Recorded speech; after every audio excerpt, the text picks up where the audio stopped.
more dead Sasuke. Oh yeah. Hey Arya, can I borrow this? Thanks. And then he leaves and comes back to town with you, so you got 1,000 hands back in Elsmira. That worked.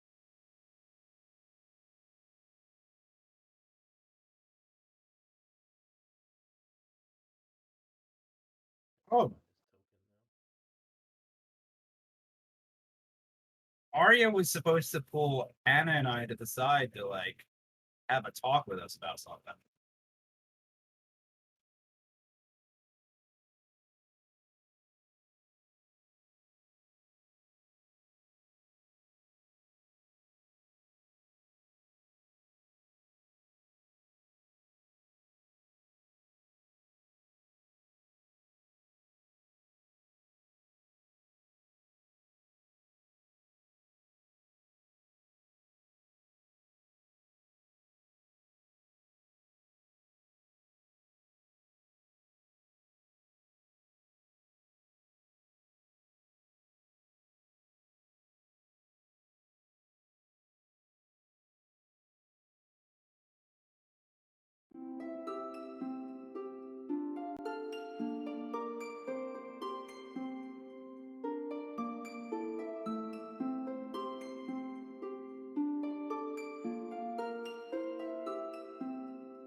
All right. Well, first we're gonna take a nap. and them. The world! Is it like RP thing or like we actually doing it? It doesn't matter to me. If you want to actually do it, you can. We got the time. Sure. We do have the time. 1 second. Let me put these delicious fish bits to the community day thing. Cool. Let's see. Bond's list. I mean, really, all he had to do was to meet up with Arya and Anna to learn about Anna's dad. I think that's the only important thing. All right, so we can do it like. Do you want to do it before or after Arya left?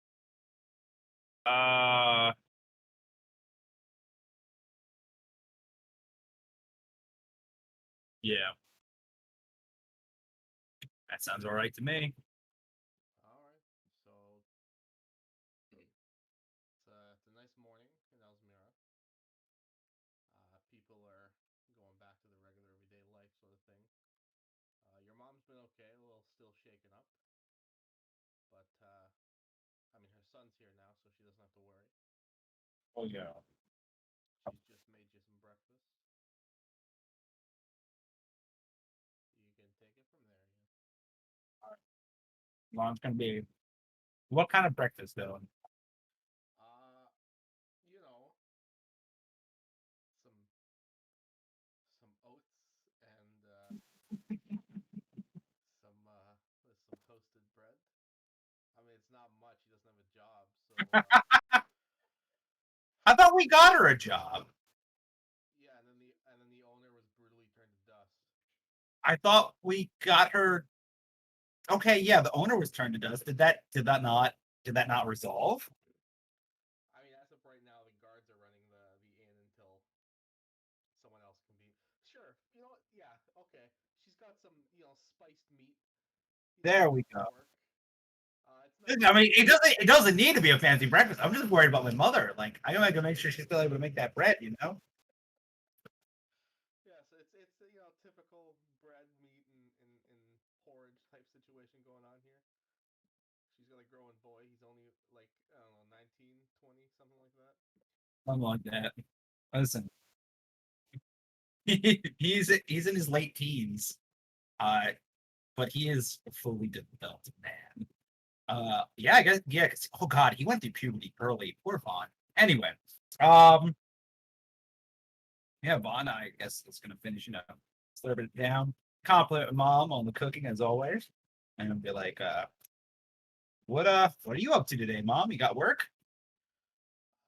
No, the inn owner was brutally turned to dust, if you recall. Well, yeah, but I thought I heard the guards were like running the place and managing it. They are. I'm getting paid to stay home. Oh, Something about like they called it like a relief pay or something. that's really great. I mean, again, the owner being turned to dust, that was not so great. Are have you talked to anybody else about that? Yeah. I don't really know too many people in town, Vaughn. I guess I should talk to some of the neighbors. Maybe they could I could spend some time with them, getting to know them, and reminisce on the Dusty woman. Man, was that dusty woman your boss, mom? It's bred in human genes to hate your boss, so it's kind of it's a racial thing. It's one of my traits. Oh, well, I'm glad you're not shaken up about watching a woman being turned to dust before your very eyes. Don't worry about me, dear. Just focus on eating that toast.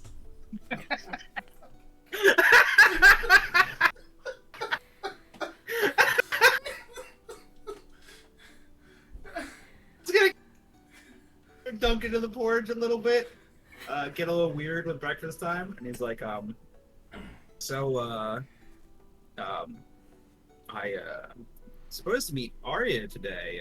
She said she wanted to talk to me and Anna about something. Was this before Arya left, right? Yeah, this is before. Okay. your little girly friend, right? Am I okay to say that? Is that a thing? You say, what do you kids call them nowadays? Bond's like he's like got his like spoon in the porridge and he's like stirring it. It's like the pinky, or not the pinky, it's the fucking thumb pointer grip. So he's like kind of doing it. He's like all ready. He's like, Mom, I don't really know. Well, you gotta introduce me to her sometime. I mean, like, I have to at least see her before I see grandchildren. Vaughn like kind of like stops at this point, but he's like, Mom, you guys talked when I was unconscious. Yeah, when I was in the coma. It wasn't. It was more so about you. Nothing. It wasn't like we didn't have small talk or long talk. It was more so I was hoping you'd wake up and she was. Oh. Well, why didn't you say anything, Mom? Jeez. You just woke up. I mean, I thought you were dead for a few days. Give me some slack. Oh. All right, that's fair. Well, I was gonna say, I'm supposed to meet her dad soon. I was like, yeah, it's only fair because she's already spent all this time with you, but apparently that wasn't actually a thing. Sorry, I was worried about my baby boy. That's and you didn't say no to the grandchildren thing, so I would like to meet her in a better kind of situation. Yeah. Well, I'll make sure that you guys get introduced properly soon. Speaking of your friends, how are the rest of your friends doing? They're kind of letting them to their own devices. Azra's doing all right. His no longer ex-boyfriend is back in the picture, and he seems pretty okay. I didn't have the desire to tear him in half when I saw him, so that was nice. Haven't really seen too much Arya. We kind of had a little bit of a brain burst when we were talking last. Our eyes or something looking at us in the face. And I guess Agni's all right too. I don't know. I haven't really been keeping up with him the past few days. Well, maybe you should check up on them. In the meantime, lunch is going to be at sundown, so you better not miss it. Okay, Mom. Sounds like a plan. Anyway, oh my goodness, I'm late. I'm late for meeting up with Arya. And Bond's like quick, like anime eat, like do the whole I'm late to anime school thing. He's gonna like go to like run out the door, like run back, give a kiss on his mom's cheek, and like run back out, like love you, bye. Just like ass to wherever he's supposed to be at. All right, where would Arya be at this time?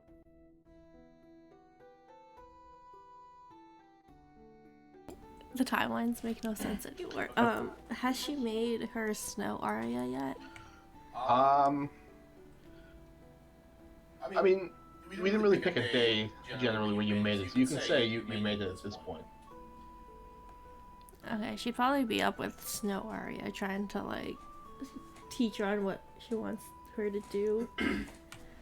Okay, so Vaughn, you head to the manor. Peter lets you in, lets you know Arya is with a guest in the library like a fucking nerd. Jesus. Okay. And you head up to the library door, give a couple knocks. Arya's gonna like hurriedly like tell Faye to go to the other room because no one's supposed to really know about her, and she'll be like, "Who is it?" It's Vaughn. We're supposed to meet today with Anna. Oh, okay, yeah. Here, come on in. And she's gonna open the door and tell Faye to come back because Vaughn's allowed to know. All right, Vaughn's gonna get in. Actually, Arya's switched places with Faye. Now Faye is there. Arya's hiding. Vaughn's got a higher passive perception than you're giving him credit for. A man's has. Hold up. Let me over his character sheet. It used to be so much higher. He's got a freaking 16 passive perception. How are you going to pull that one off? I mean, she's literally a clone of Arya. I mean the whole like hiding in another room thing without Um, so her rooms are connected like with interior doors. yeah. But I feel So like she's Vaughn just- would hear a door open, a door close, and he'd turn around like, what was that? Oh, Okay, so it's Faye instead of you then. yeah. Alright, Vaughn, you walk into the room and you see it's Arya. She's looking a little more meek than usual. And kind of staring at you like wide-eyed. Hey Arya, you okay? Yeah, I'm all right. How are you, Vaughn? I'm doing all right. Is Anna here yet? Anna, no, she's somewhere else. Okay. You said to meet us here today at this time. Should we go get her? Arya's gonna walk in and be like, "All right, this is painful. Faye, go somewhere else." Ah! Vaughn like gets next to Faye. He's like, "Oh, there's a doppelganger. Get back. I'll protect you." Like, it's like standing there. He's got like the fucking like the capsule thing in his hand. He's like, "All right, who are you? Are you the queen of the damned? Are you Arya's mom? Arya, I think we can take her. I'll go high. You go low." No, Vaughn, it's fine. It's fine. This is Faye. I made her yesterday, so we're just kind of like going over what her job's gonna be here and stuff like that. Vaughn's like, "Huh. So, wait, you can just make like a clone of yourself, like a magic clone?" Yeah. She's kind of like a little different than me. So if she uses like a level 5 spell, she can't do it again. She doesn't get it back like I can. She's also squishier than me, but that's okay. She's mostly here as like extra defense while we're gone. Can you make clones of other people? I can. It's just expensive. How expensive are we talking? 1,500 gold in 12 hours. 1,500, you say? Fun. Do you Vaughn want? like looks at. Are we gonna have Yes. another Vaughn? We can call him Avon. All you guys have A names, so. No, but I think that would be a great idea. Like, if we need extra defense, you could just make another one of me. Like, I guess you don't get spell slots back. I probably won't. Maybe I won't get my rage abilities back. But like, just having another me around, I think would probably make my mom feel a little better too. Yeah, I think it'd be fun. I'm trying to keep her a secret. I don't think people should really know that there's doubles of us just wandering around. Oh. I mean, like your mom can know. She just can't tell anyone else. She should also know that like it's not you, just in case she does run into him. Cause like I told Hugh, cause like it'd be weird. But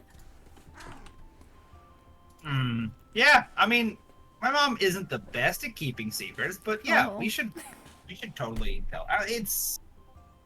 She might accidentally slip, but I could just tell her that I did it, and I have a magic item that did it.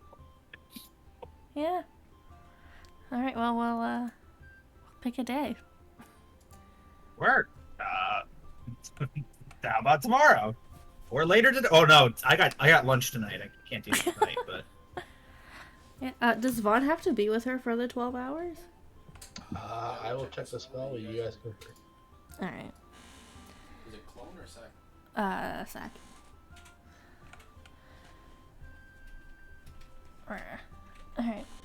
Alright. We should go find Anna. I'm not sure where she is right now. Yeah, let's go find her. She probably forgot. And they do that. You guys both head outside. As Faye staying behind.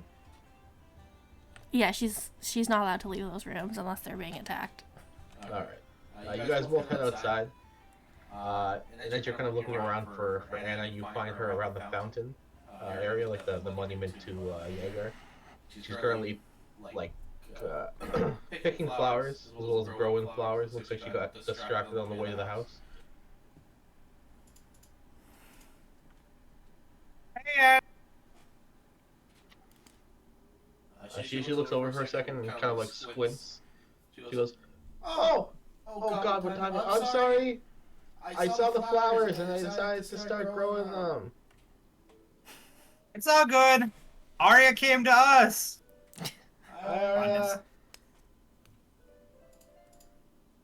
Vaughn will approach. Oh man, have they hugged before? I think they've held hands like fucking unadulterated sluts, but they were hugged before. Oh man, Vaughn will. Does Vaughn have the courage to hug? Do it. Yeah, Vaughn is gonna go in for that hug. Okay. You kind of walk in, lean down because she's very short. For the hug and It's a squat. He's gonna squat down for this Come here, hug. son. He's gonna like squat down and like kind of like crab walk in. Get a nice full body hug going on. She hesitantly like for a second stops and walks over and accepts the hug. You see her face is like all red. Vaughn is also all red. Arya's just standing there awkward as fuck. Just looking away like I don't want to be here. The hug looks super awkward anyways. You guys break off and it's like, alright, dad, you want to meet my dad? Yeah. I think Arya said she wanted to talk to us though before that happened. Arya's looking in the complete opposite direction. Yeah, if you guys have time now, that'd be cool. It can wait till after if you want, though. I mean, no time like the present, right? I've been kind of wondering what you've been wanting to tell us. Okay, cool. Where do you want to do this?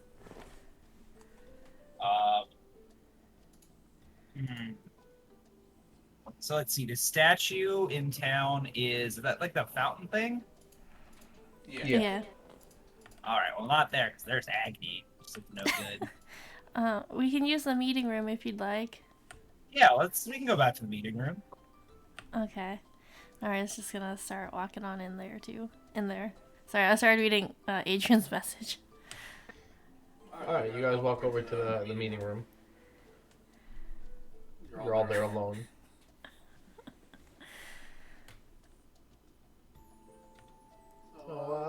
So, what do you want to talk about?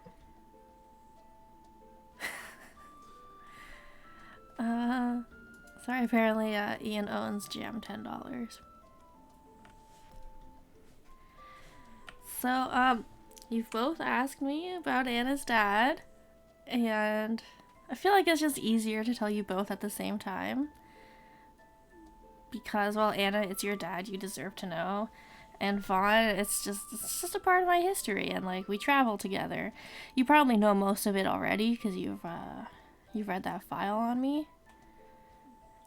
But, you know, figure since I'm quickly going back to his notes.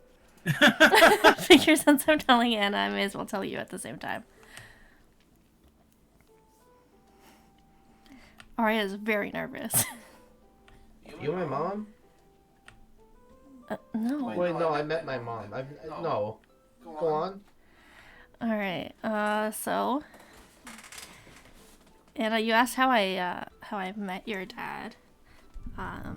Definitely not your mother. I know I'm old, but like, come on, man. Really? And so he used to be, okay, we're gonna take it back about 100 years. When I was about 10 years old, I was taken from my parents. It was a sad time. And I was taken by these group of elves who basically wanted to make, like, weapons of war, but out of people. Because apparently that's a cool thing to do. And she's gonna look up as if she didn't just make a copy of herself to fight. And when they took me, they I needed a teacher because, I was 10. I didn't fucking know anything. And my teacher was Anna's dad. And while I was there, it was not the best of places. I was basically just doing magic all day, every day, being punished when I couldn't, and then just made to keep doing it.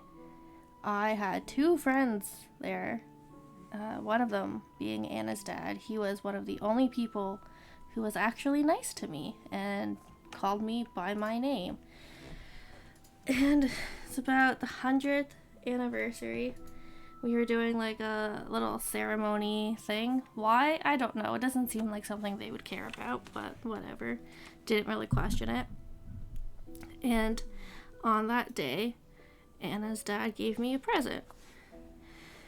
And that present helped me break free and escape them. It was some kind of a portal, and unfortunately, Anna, your dad, couldn't come with me. He got trapped there. And I was on the run for a few years. And then I met you. And then I took my friends to go save him so that you could have your dad back. And yeah, that's about when we met. And she's just gonna... Yeah, Jam, she's very much still on the run. Anna looks a little like engrossed with your story for a second, and she goes, I I didn't know what my dad was up to for the longest time. He's a hero. He definitely is a hero. Vaughn, my dad's so cool. You gotta meet him. See, like Vaughn is like furiously like updating his file on Arya, just like scratching things in. He's like, "Oh yeah, no, we're definitely going to do that today. That's really interesting, Arya. That was not in the file. Huh? What the hell is in that thing? I mean, I definitely read that to you before. Talked about your mother, father. Mentioned the word damned over and over again. That's that symbol, the spider with a skull on his thorax. That was there. Cambion library, your brother, which you apparently have that you don't actually know about, that we don't know about? Question mark? I don't know. Yeah. Cool. So It's longer than what I have on Agni and Azrael, so. Are you still like being chased? Yeah. So I think it was before you guys got here, they actually came and set the town on fire. Oh no. That wasn't a great time. Did you guys put out the fire? Yes. Oh, thank God. Okay. Well, that's good. Because I've seen fires burn forests down, and that's not a good thing. And there's forests all over this place. Yep. There are. Well, I'm glad you're safe. And she kind of walks over and like hugs your leg because you're very tall. I mean, Arya's sitting down, but... Still hugs your leg. Okay. She's very short. Arya's just gonna hug her back. Okay, well, I'm glad you were able to tell me that. It makes me appreciate my dad a little bit more. I'm really nervous you meet my dad, Vaughn. I mean, it's not like he's talking very much right now, but you're my first boyfriend. Vaughn is gonna, like, there's gonna be, like, Arya knows Vaughn, like, that's up a little bit. He gets real red. He's like, oh, wow. You're my first girlfriend, too. Okay, alright, I'm gonna go outside because it's getting too, like, hot in here. Let's go meet my dad. Yeah, well, let's go. Oh, thank you for telling me all that, Arya. It really helps put some things in perspective. Yeah, no problem. She hates her life right now. She does not want to be in this room. It's Looks Like as Vaughn if like Anna leaves her, this is Vaughn leaves, she's totally just gonna like turn around and like do like the thumbs up crying. Type like gesture at Arya as he walks out the door. there was like a song playing in each of our heads, "Crawling in My Skin" is like just playing in the background for Arya. All right, so you guys head off to Anna's house, or I guess Bar's house. And she goes, "Okay, I left him in the chair. He might be asleep, so give me a second to clean up if he drooled anywhere. So just wait out here until I call you, okay?" Yeah, for sure. All right. And she kind of like she pulls the door, and it looks like she's having a bit of the struggle because the door is kind of heavy, and she like inches herself through the crack. Oh, you got it? You sure you don't want me to open the door a little bit for you? No, it's fine. It's fine. I got this. And she Okay. squeezes herself through, and she disappears for like about a minute, and then you hear, "All right, you can come in, Vaughn." All right, Vaughn's gonna open the door with relative ease and come on inside. You walk in. It's a very small. I wouldn't even call it a house. It's more like a shack. Um, definitely overgrown. There's vines, there's flowers, different kinds of plants, kind of like littered up the stone walls and around the floors. And there's like little flowers sprouting up from cracks in like the stonework on the floor. But it looks homey. It kind of looks like a cozy cottage. There's like a rocking chair that you see an older looking gnome in. He's got a blanket over him, like a blood red kind of hat, like a dark red hat on, and he's kind of squinting, looking your direction. And she's like, okay, Vaughn, this is my dad. This is Bar. Dad, this is Vaughn, the boyfriend I was telling you about." Vaughn is gonna come in. He'll how do you do, Mr. Barr? It's nice to meet you.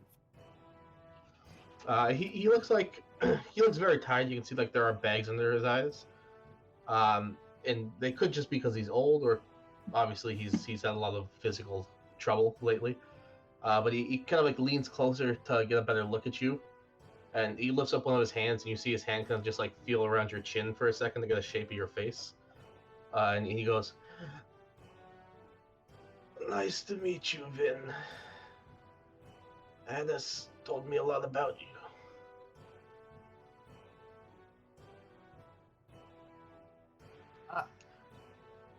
Well, it's a pleasure to meet you too, Mr. Barr.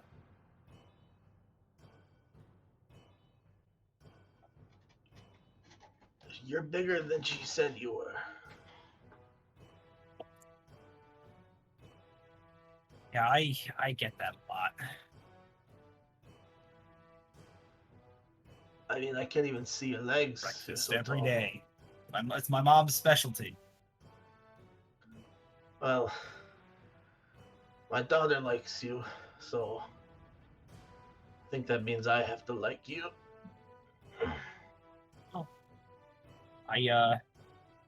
I've never had a girlfriend before, but if that's how that works, then that's fine with me. I like you already. Mm. He turns over to Anna, and you see. Do you speak Gnomish, Vaughn? I have a lot of languages. I don't think that's one of them. No, Common, Dwarvish, Elvish, and Undercommon. Okay. You see, his voice right I'm now on is like Discord. You really gonna make me use you? a tired, raggedy old man. It switches to like a more jaunty, lighthearted type of voice when he speaks in Gnomish. Kind of like that. Yeah. And Anna nods and heads towards like another room for a second, and comes back out with like a small glass of water, which would be more like a thimble cup for you. He takes the water, he drinks it, and he goes, "I think that's as much energy as I have today, Vin. But again, it was nice meeting you. And if you mess with my daughter, I'll eat you." And Anna kind of looks so embarrassed right now. She puts her head in her hands. She's like, "Dad, you can't just... Oh my god." Give me 1 second, Dillon. Yeah, no problem.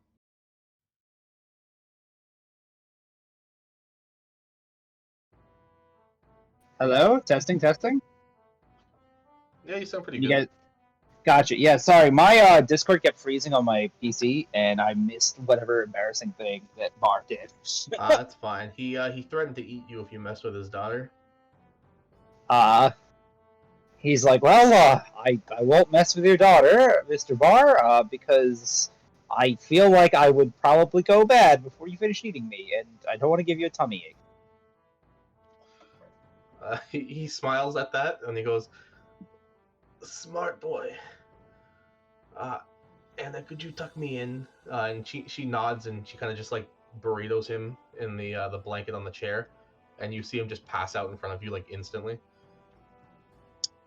Vaughn is going to reach into his pocket, and he's going to pop out this moonstone he's had in his inventory for a while. He's just going to leave it right next to him as a present.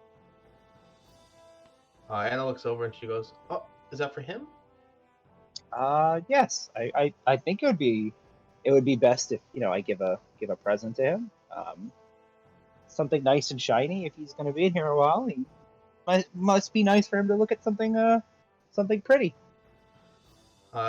She smiles again. You see her face is still kind of red. She's still kind of embarrassed from her dad threatening to eat you. She looks over the stone. She goes, "That's really nice, Fawn. Are you doing? You want to go for a walk?" Yeah, I'd like that. Okay, because there's this patch of flowers I saw earlier, and I really wanted to pick them.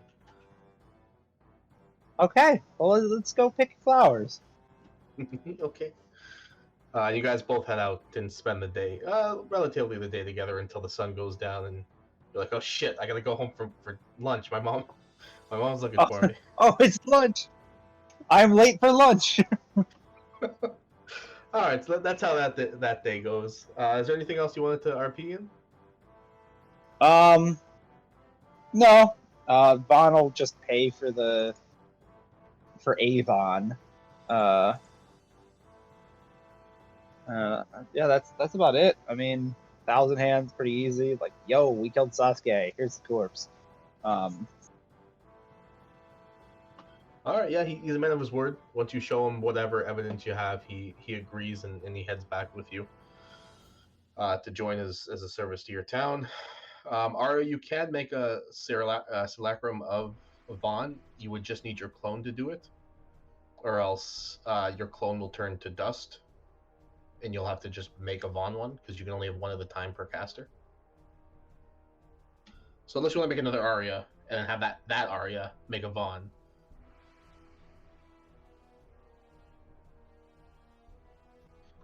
What spell slots does Faye have left?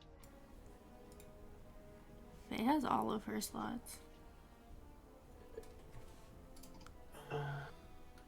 Except for the one that I had to use to... Yeah, okay, so she could make one of Vaughn if you showed her how.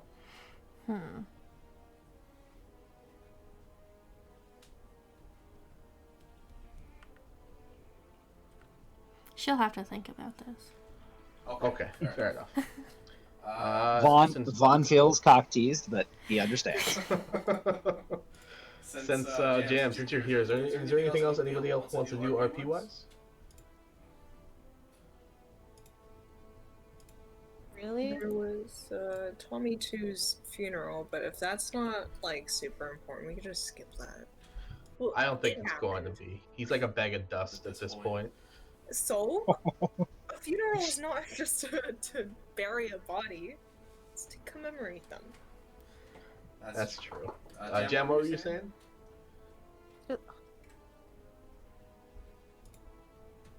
What? I was saying that Agni's going to, she's going to talk to the rest of the dead bodies because she has to find out where their family is so she can send them back or bury them or whatever. Okay. A lot of them are very short with you, obviously, because you keep decapitating them.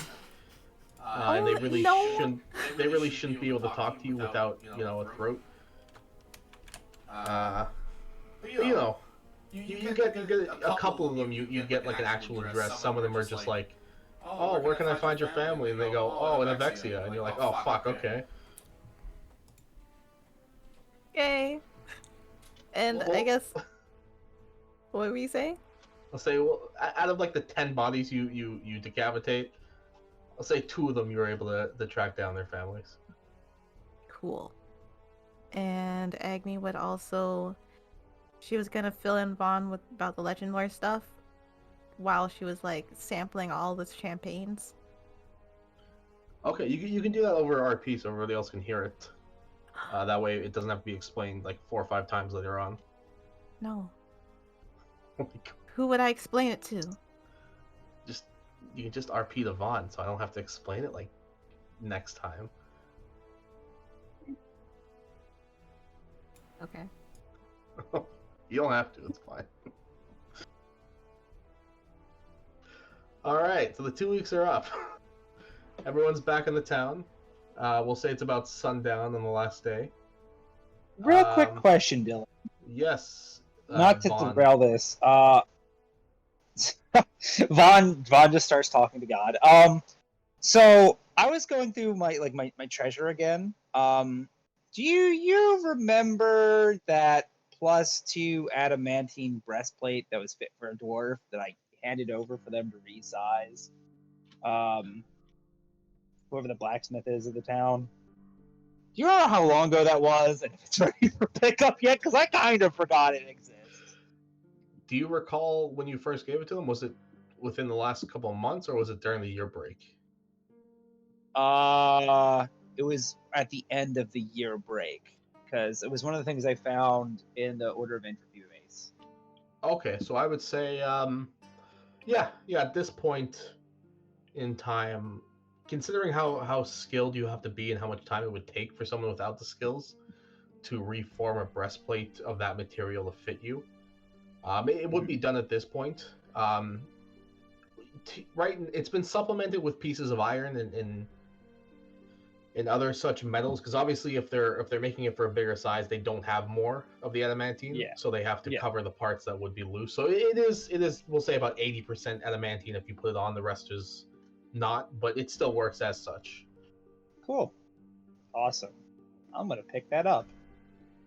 So I realize there's a whole bunch of shit in my inventory I fucking forgot about. And because Adrian has volunteered to recap, thanks Adrian, do you mind? I mean, if anybody wanted to have their things a recap. No, The it's fine. people need it. I'll give you inspiration. Yeah. Go ahead. Okay.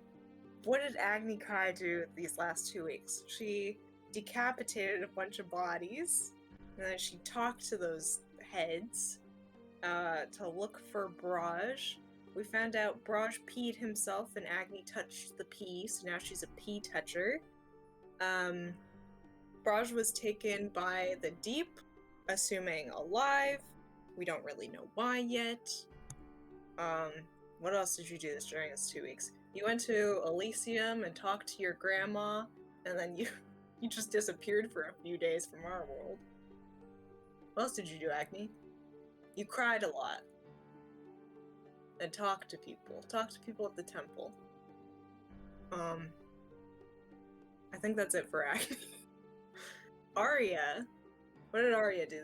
She created a clone of herself named Faye, who is very nice and innocent, and can't read books or something like that.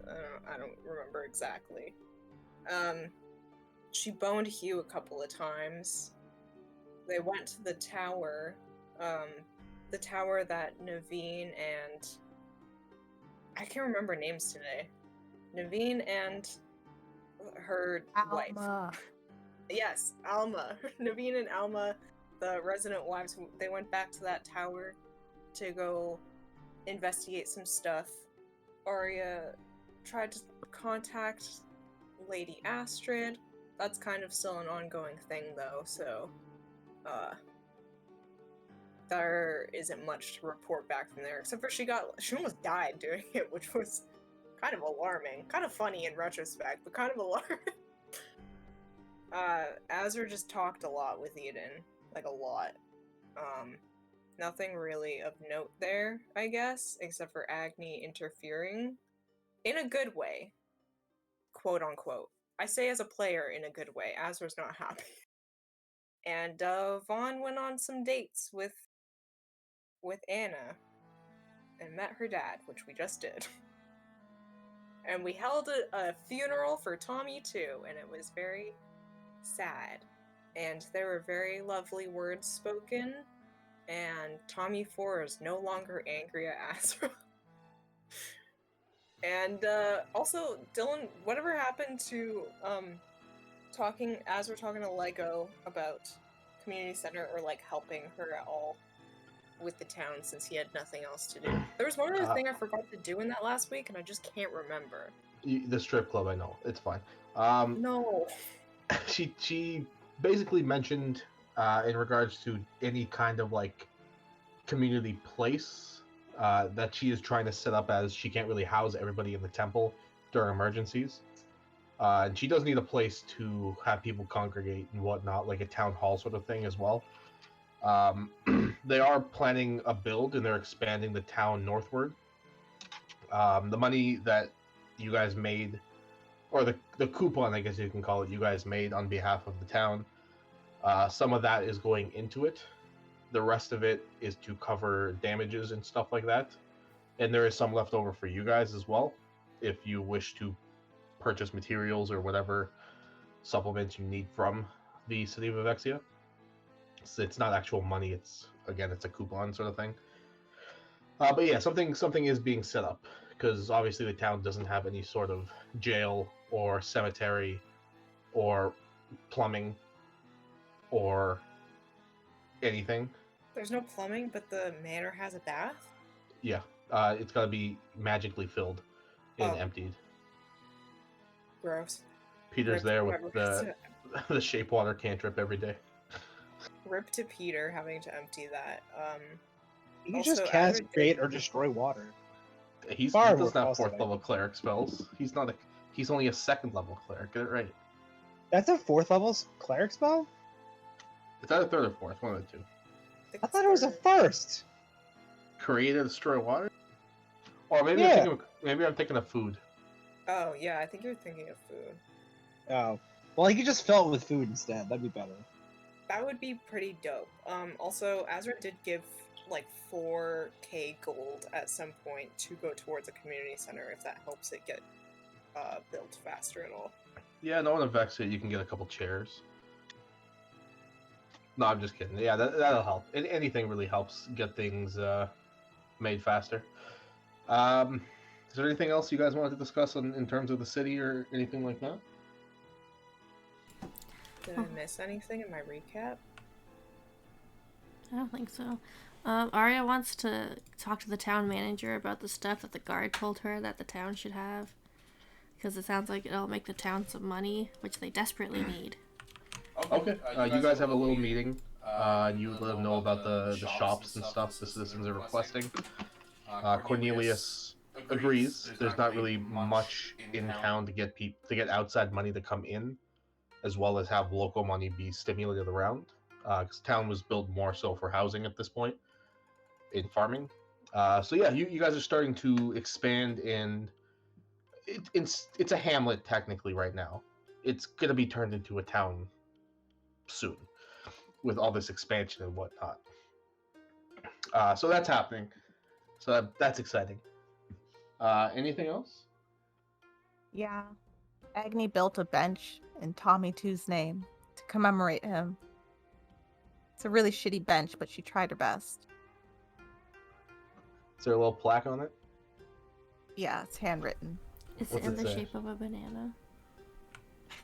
The bench or the plaque? The plaque. Why not both? Sure. What does it say? I don't know yet, but I'll figure it out. I forgot I made a Kind of cannon. a weird thing for a plaque to say.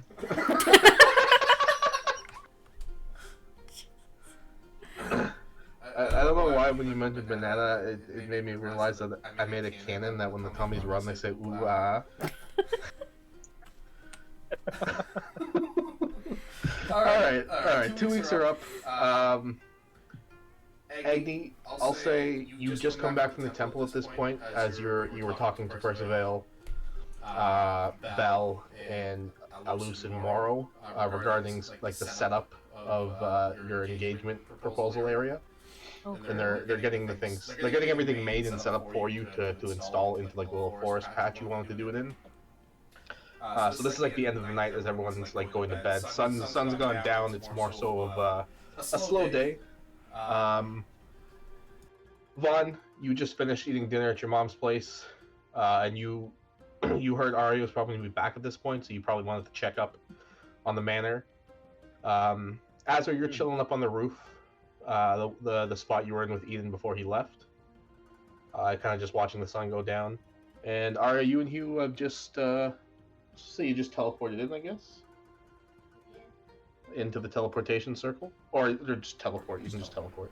No, I should probably just use the circle. Okay, that's fine. Yeah, so that's happening. We'll say you guys head upstairs. Vaughn, you run into them. Azra, you see Vaughn heading inside the house from outside. And Agni, you see Vaughn and Azra kind of like walking into the house as well. Losers. Jeez, Agni. Haven't seen you in like 2 weeks for that one time at the fountain. I mean, I guess. What do you mean you guess? I've been busy. Don't recall when I've seen people. I left this plane for a little bit and time was weird, so I don't know. I saw you at some point. Yeah, it's been a bit. You just call me a loser. It's kind of... it really hurts. Oh no, I hurt your feelings. I'm sorry. Do you want a hug? No, thank you. Oh. I'm saving. I'm only allowed to hug one person now. What do you mean you're saving it?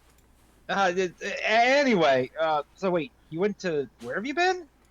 I went home for a little bit and then I came back to my other home. This is my home too. I live in many places. You do have a lot of places to live at. Yep. Oh, that's fun. You'll note that Vaughn is currently not wearing his normal mithril gear. He's instead wearing a very heavy metal-looking breastplate. Why are you wearing armor right now? Where are you going? One, I always wear armor. It just doesn't look like it because it's mithril. But no, I got this. And he kind of like knocks on this thing. He's like, I found this. The old Order of Entropy days. I've been having it getting resized, and I'm just trying to get used to it. It's a little bit more. It's somehow lighter than my old armor, even though that thing is made of mithril. I don't really understand it. Can I punch it? Yeah, go ahead. Is it gonna hurt? Like, I don't want to punch it anymore. Oh, I mean, it's made of adamantine, so... The fuck is that? Something really cool. Agni's gonna punch it. You rear back your fist and you punch into the breastplate. Normally when you would hit something metal, there'd be like a loud clinking sound and like a vibration throughout it. This thing just swallows the sound in the force completely. Your hand hits him, and Vaughn, you take a step back, obviously, because she's very strong. But there's not even a sound. It's like someone just punched a pillow, sort of thing. Pretty cool, right? Oh. We could punch this all day.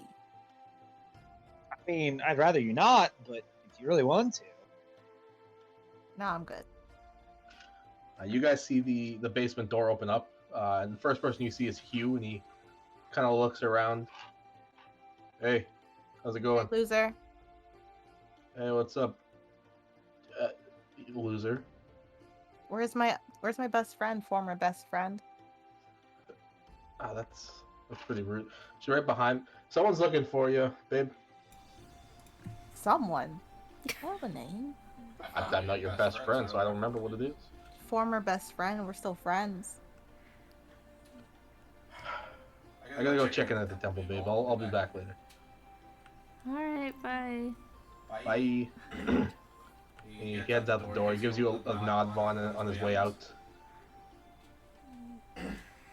Vaughn will also nod back. Hi, best friend. Hi, best friend. How's the wedding planning going? Still don't know what I'm doing, but I don't know. I mean, did I plan anything? Not really. So, it's not going. Oh no. But that's okay. Okay, well, what do you still need to do? Everything. But that's okay. How was your trip? I almost died, Agni. Oh shit, why? What? How? Uh, Why didn't you call me? You do see in the skin that you can see, there are tiny little scars all over her body. Oh my god, what happened? this is why I can't go anywhere without you guys. Man, it looks like someone like Why didn't threw you through a glass window. Yeah, it felt like that. Felt like I was pushed through a glass window and fell down about 100 flights. Did this happen? And where was Hugh? Where was your fucking bodyguard? This happened in the Queen of the Dam's library, and neither of them were in there because I did. Okay, so remember we were gonna talk to Astrid? Yeah. Well, I didn't. She can obviously scry on me, so I didn't want her to like see Hugh and Guy Stanley. And also, there's that skeleton dude in there, and like we don't want him to know about them. So they were somewhere else. It was just me. And instead of trying to contact Astrid, I tried to contact Ariana. And the fun fact, don't think she's on this plane.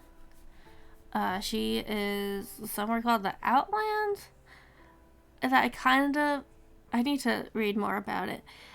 But when I tried to ask to make sure that it was her, a big scary lady with knives appeared, and I almost died. Huh. That sounds fun. No, it was not fun. I didn't mean it was actually fun. I didn't know how to respond to that. Oh. The lady with knives wasn't Astrid, though, right? Or No, it was definitely not Astrid. I know what Astrid looks like. So who was she and why'd she attack you? I don't know. I wish I knew. Well, you contacted Ariana, and crazy lady with knives tried to kill you. Yeah. Did you try Astrid? I mean, I know they're like the same people, but... That's gonna be the next thing I have to like text RP, so I don't know yet. Okay. Sounds fun. I mean, it wasn't fun. It was horrible. That sounds horrible. Thank you. Do you need me to heal you? Or do you want like a band-aid? Several band-aids. Okay, well, no product placement. Yeah, we're not sponsored by Band-Aids here. Would you like a bandage or some cloth I can wrap around your arm? No, I mean, it's been a few days. I think I'm alright. Might need a drink. Like some water? No. At this point, you guys see Azrael walking in as well. Hey, Hey, old buddy, old pal. When did you guys come back? Arya, Agni. I haven't seen you in a while. Actually, I haven't seen Vaughn in a while either. Where have all of you been? Around? I've been in town. Azra, I left a week ago. Yeah, I kind of figured you'd actually headed out of town. But Vaughn, I know you've been in town, and I still haven't talked to you or seen you. Yeah, I mean, I've just been kind of hanging out, you know? Currently doing math. Hey, I got a present for you guys, by the way. You've been doing meth? No, I've been hanging out. I don't even know what that is. I heard apparently doing meth. No, math. Math. That was me as a player doing math, trying to figure out what my new gold counts would be. Vaughn is going to produce 3 sacks of coin, and he's going to chuck one to each of you guys. Said, remember those gems that we kept from ourselves from the pirate ship? Oh yeah, that was a while ago. Yeah. Well, it feels like it. There was also some ruby prayer beads that I definitely lifted off of somebody's dead body, and well, that's your guys' cut of the spoils. Each one has 503 gold and 5 silver in it. 503? 503. Each one of you guys gets 503 GP and 5 SP.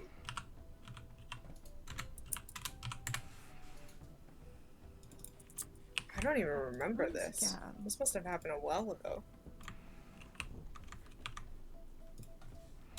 Well, I mean, in game wasn't that long ago. Out of game, it was the pirate ship. Remember the Months picture of ago. the pirate crew? Oh, yes, I remember now. I keep hearing fire, so I was like, I don't even know what you're talking about, but I got you. Oh wow, Discord on my PC just straight up crashed. I was like, oh, maybe I'll try to see if my connection's better on there. It's not going to be. But yeah, so we haven't had a chance to stop and do anything since I got all that. Couldn't really stop to sell it anywhere, so finally had time. Oh, damn, Thank thanks, you for Vaughn. sharing. Yeah, No maybe problem. now I can pay off that tab at Tommy Fours. Why do you owe Tommy money? I had to buy some stuff from him, but it was too expensive, so I opened a tab. Maybe you shouldn't buy things you can't afford, Azrael. Agni, Okay, he just saw him for the first time in like a week. Let's not do this. I also kind of had to. Eden was leaving, I didn't really have time. Oh, Had to he's get it to him gone? before he left. Yeah, he left like a week ago. Shit, didn't notice. You're such an asshole. Cool.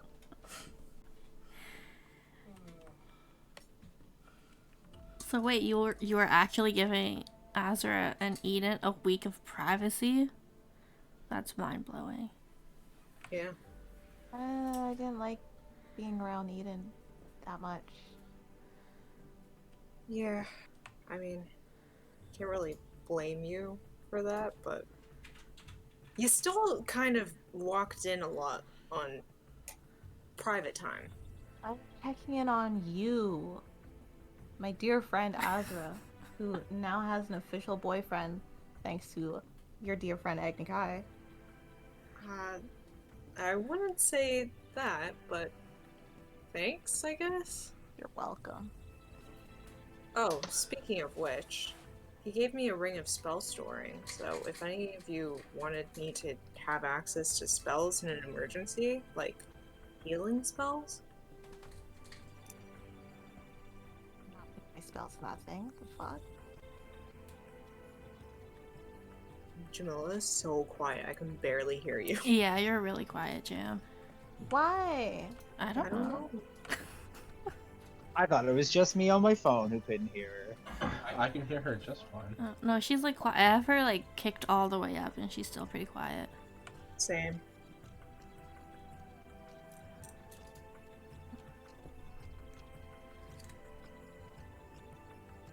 I don't know how to fix that because the mic is like right in front of me. Have you tried eating the mic? Can you hear me now? I can. Christ. Am I too loud? No. No, you're actually good That now. sounds great. Yeah. I'm gonna turn you down to 50. Oh my god, no, I'm not actually gonna be that close. Oh.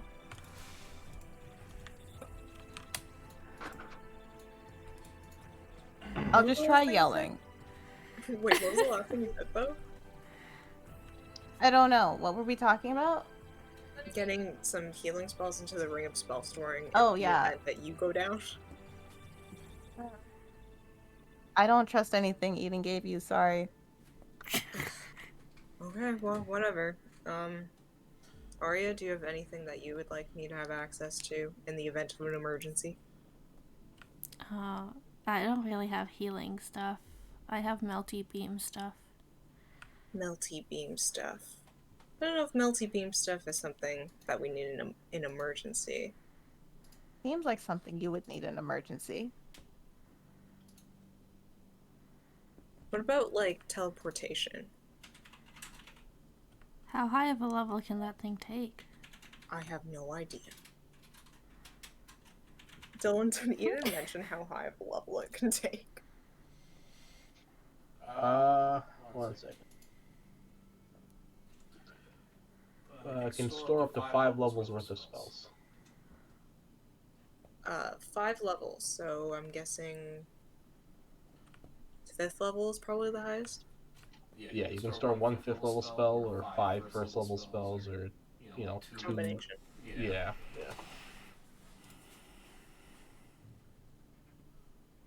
Oh, Do you want fireball?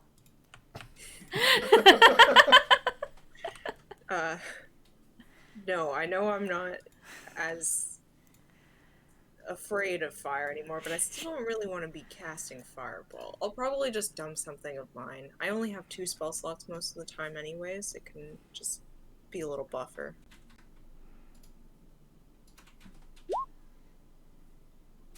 At this point, you guys hear the sound of footsteps approach you, and you see Peter kind of standing there, and he goes, "Well, it's nice to see all of you back together again, as well as you, Mr. Stanley. Can I interest any of you in some food or drink?" Yes. Then I guess just Miss Agni Kai.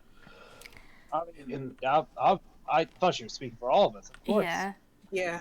Oh, how rude of me, I should have known. Sorry. I will grab something. Should I bring it here, or will you be sitting in the dining room? What room are we even in? You are standing in, like, the hall area.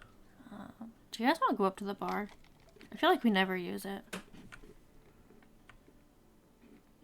Absolutely. Yeah. Yeah. Totally. Yeah. I mean, we can catch up a bit since I haven't seen any of you in a week. Alright, cool. Let's go.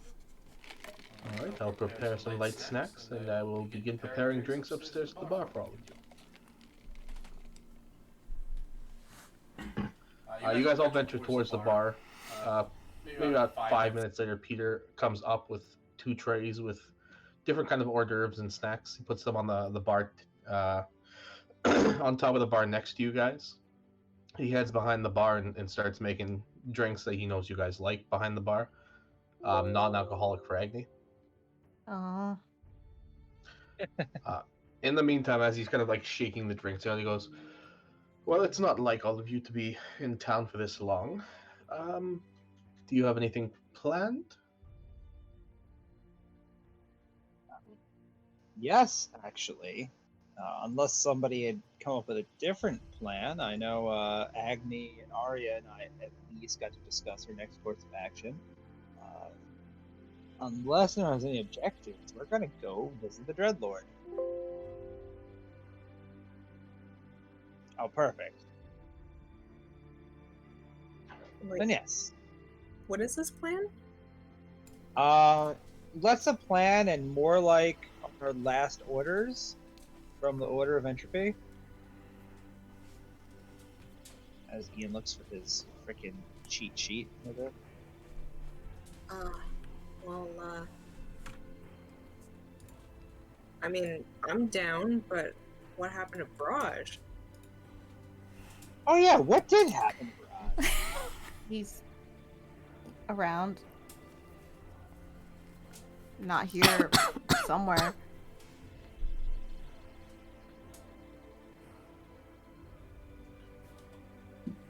That is not at all filling me with any faith.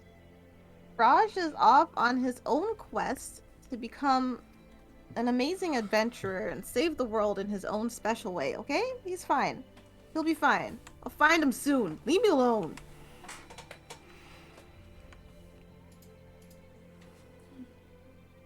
Arya's just gonna pat Agni on the head. You tried. Peter kind of leans into Vaughn. He's like, maybe I should put some alcohol in this.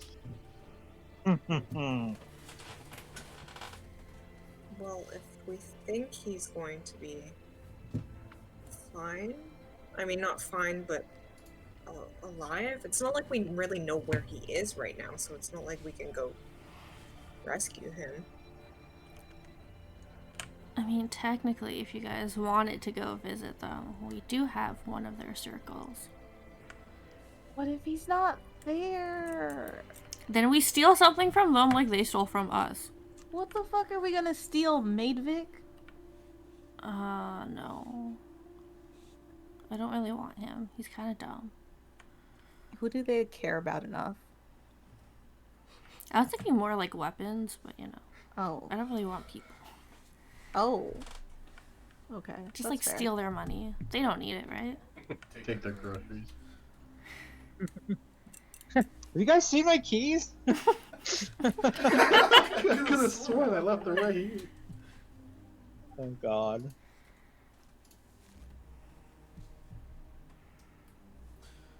Yeah, go ahead. No, never mind. It's fine. Don't be like that. It's fine. I'm still like writing down notes, so. Alright, Pete looks over and he goes, okay, well, good to know. I'll let Cornelius know of your absence. When do you plan to head out? Tomorrow? Yeah, as soon as possible. How long are we gonna be Alright. gone? Has Tobias got here yet? No, that's what I'm asking. Oh. But do you want to wait till Tobias gets here before we leave then? I'm 'Cause- not. I don't know how far away he is. I mean, I don't mind if Can we you go. And can then, you like, ask him? I could ask him. Yeah. Are you going to? That I should probably do that. Okay, hold on. Give me a minute. Agni's gonna send a message to Tobias. Alright. Hi. What you doing? How soon will you be here? Just out of curiosity. Not too long passes before you hear, nice to hear from you. We originally were going to be about 2 days, but our driver got food poisoning. So we're probably going to be about 2 more days on top of that.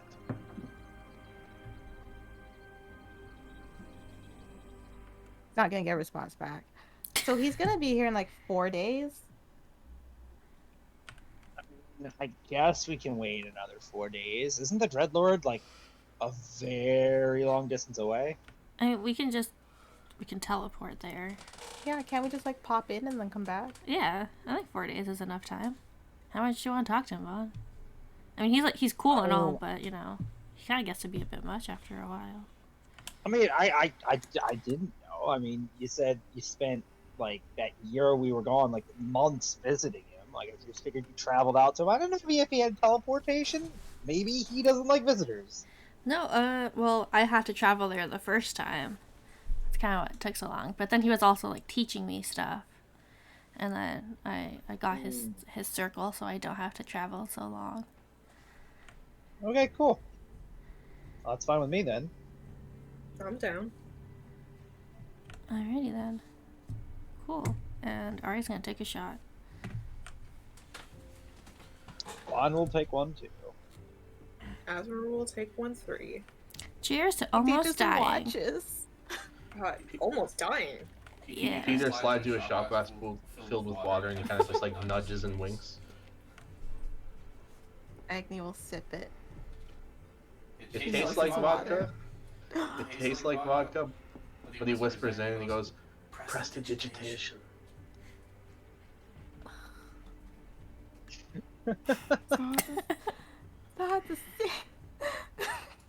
Alright, so if Arya's cheers to Amazonian bonds, we're like, cheers to having a girlfriend. You got a girlfriend? Yeah. Arya, I don't know why you're gasping. Yeah, I realized so that bad right for this. after. Wait, Arya, you knew?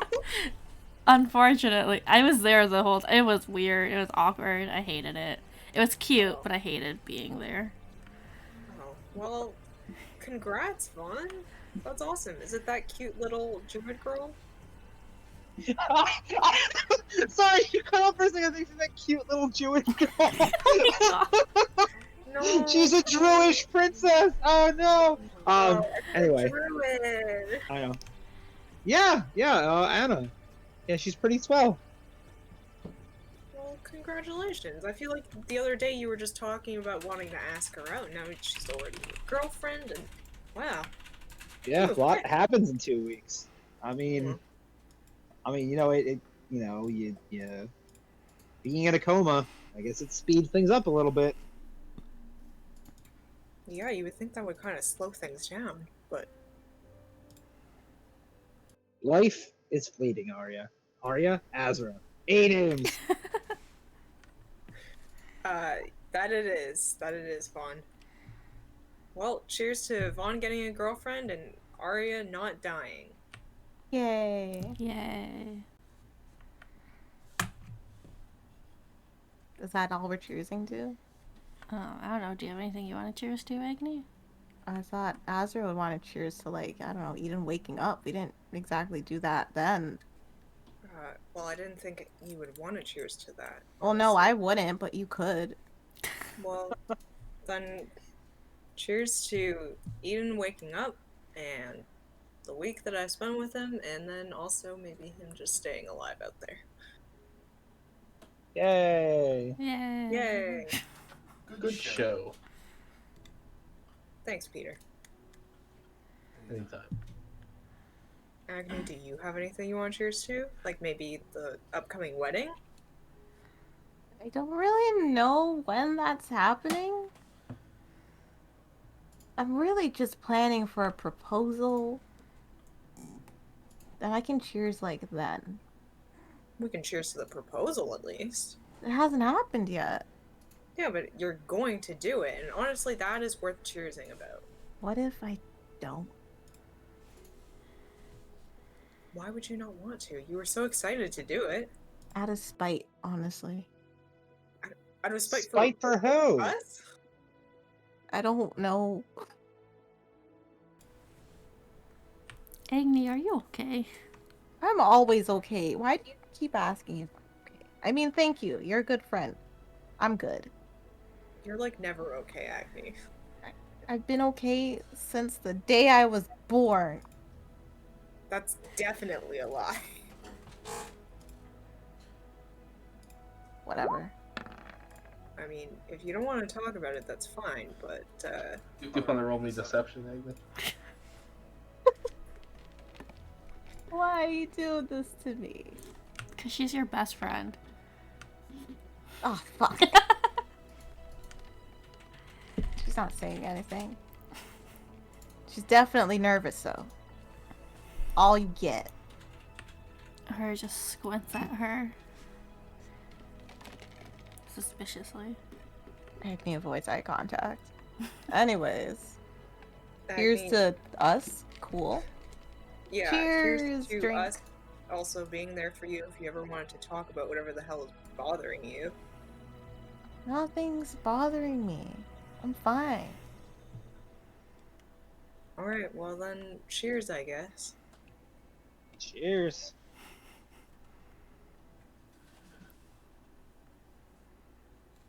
So, like, do we need to bring our own blankets and pillows to the Dreadlord's place? Or does he have room for us? No, I think I mean, you can if you want to, but I don't think you need to.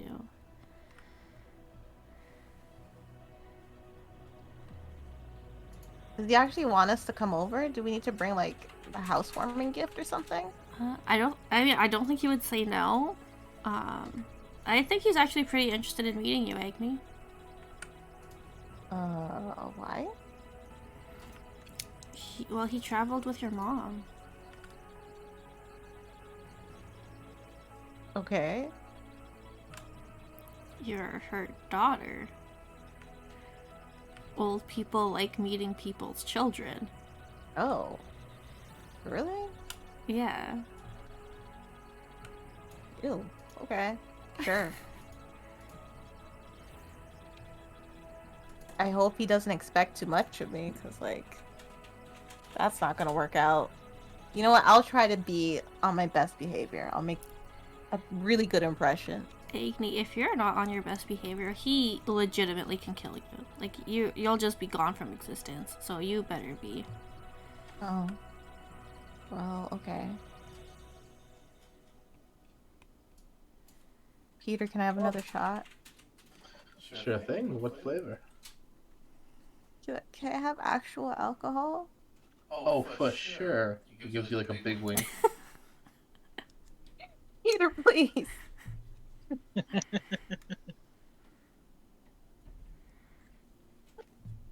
Whiskey it is. He hands you a clear shot. He just stares at it. Smells strongly of whiskey. Oh, okay. She'll take the shot. Tastes just like whiskey. She's so sad. Isn't this fun? I have some things to prepare. If you wish anything else, ring the bell on the end of the table. Thanks, Peter. Not a problem. Have a good night, all. Good night. He walks around the bar and heads downstairs. Oh, Vaughn, did you ever make that shock collar for yourself? I don't know how to make that, so no, I didn't. Oh. I see. Well then. I guess. Is Tommy 4 cool now? Is it okay to ask, like, stuff from him? I don't know. Last time I saw him in the shop, he was not in the best mood. But Well, maybe he just doesn't like you. well, maybe. But at the funeral, he seemed. Insert whatever Dillon says right now. He looked alright. He was alright. Thanks, Collie. Y'all are the worst. Oh my god. You do be looking good.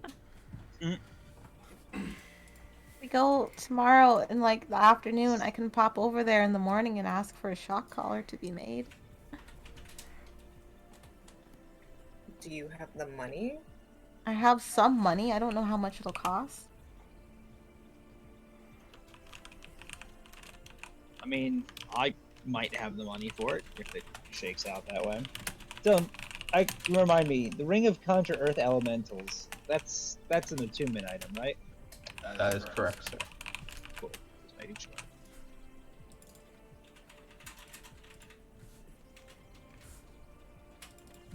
I think Vaughn will have attuned to that over the break, and unattuned from the sphere of anti magi, since technically that was a loner that he has not worked.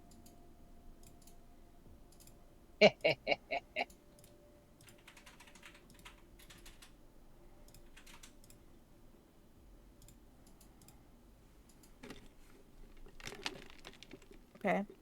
So, I guess I'll leave you all to drink actual alcoholic beverages. And I'll just, be in the basement. That doesn't sound sketchy at all. It's not. It's just the basement. Yeah, the basement where you skin people. No. Yeah. It's where I practice medicine. Alright, 'Cause well, I'm a go have fun doctor. skinning more people, Agni. Asher's gonna grab another shot. Agni will definitely go downstairs and not skin people. She's just chilling, cleaning up her office.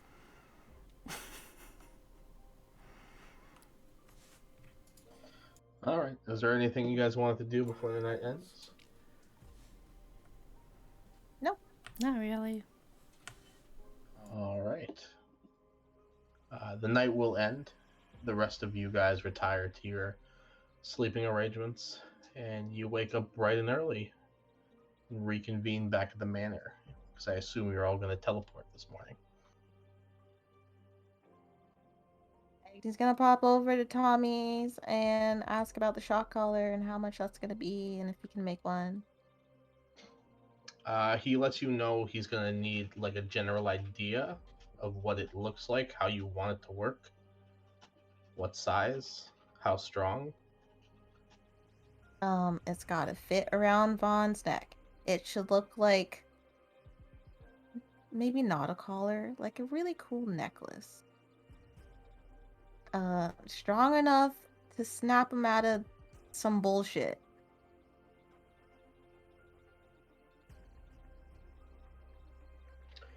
All right. He says he'll send you a message when he works out all the costing. Okay. All right. Anything you guys would like to do before you head out? Well, I mean, obviously say bye to Anna and my mom. Oh yeah, I'm gonna give Anna a present. I'm gonna give her this silver, the silver bracelet with charms that I had for a while. I think we stole it from that rich noble dude when Vlad Scallion became a thing. So the Legend of Vlad Scallion. I should make a one-shot off that. That'd be freaking hilarious. Amazing. I mean, we are doing one end of June. Just saying. I already made a plan for that one. I asked you like 3 hours ago. Yeah, okay, that works. She loves it. It's very large on her tiny wrists, but she's able to like put some twine in between and kind of tighten it up. But she is very smitten. Excellent. Oh, why would you? That sounds so like Mr. Burns creepy. Oh. Alright. Sorry, are you teleporting or teleportation circle? What are you doing? It's gonna be a teleportation circle. She's also just gonna like check on Faye, say bye to Hugh, the like boring stuff before she goes. Okay. At the moment, Faye is teaching Hugh Abyssal.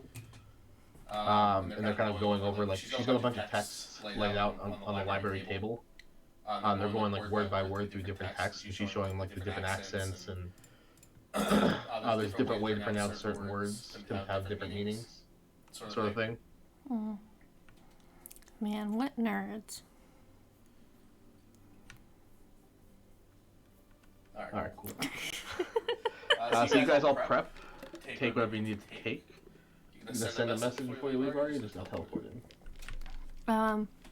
Actually, before she went to bed, the night before, she probably sent him a message and let him know that they're planning on coming the next day, if that's cool. Okay, fair enough. So you guys all prepare at the teleportation circle. Arya draws it up. There is a flash of purple light. And you guys find yourselves in a very large metal chamber. The walls, ceilings, doorways are all made of brass. And as you guys are kind of standing there, it's very quiet. You can hear the sound of like your footsteps echoing off the metal.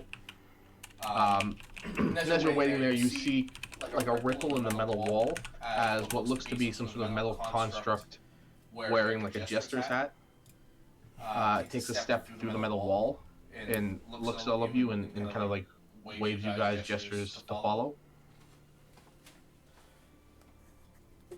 Alright. Yes, we're following the funny metal robot. Should we? Is that guy normal, Arya? Yeah, you'll get used to it, and she's gonna follow him. Okay. As you guys are traveling through these large metal hallways, you notice a couple things about this like construct. You've seen machinery in the past, like here and there.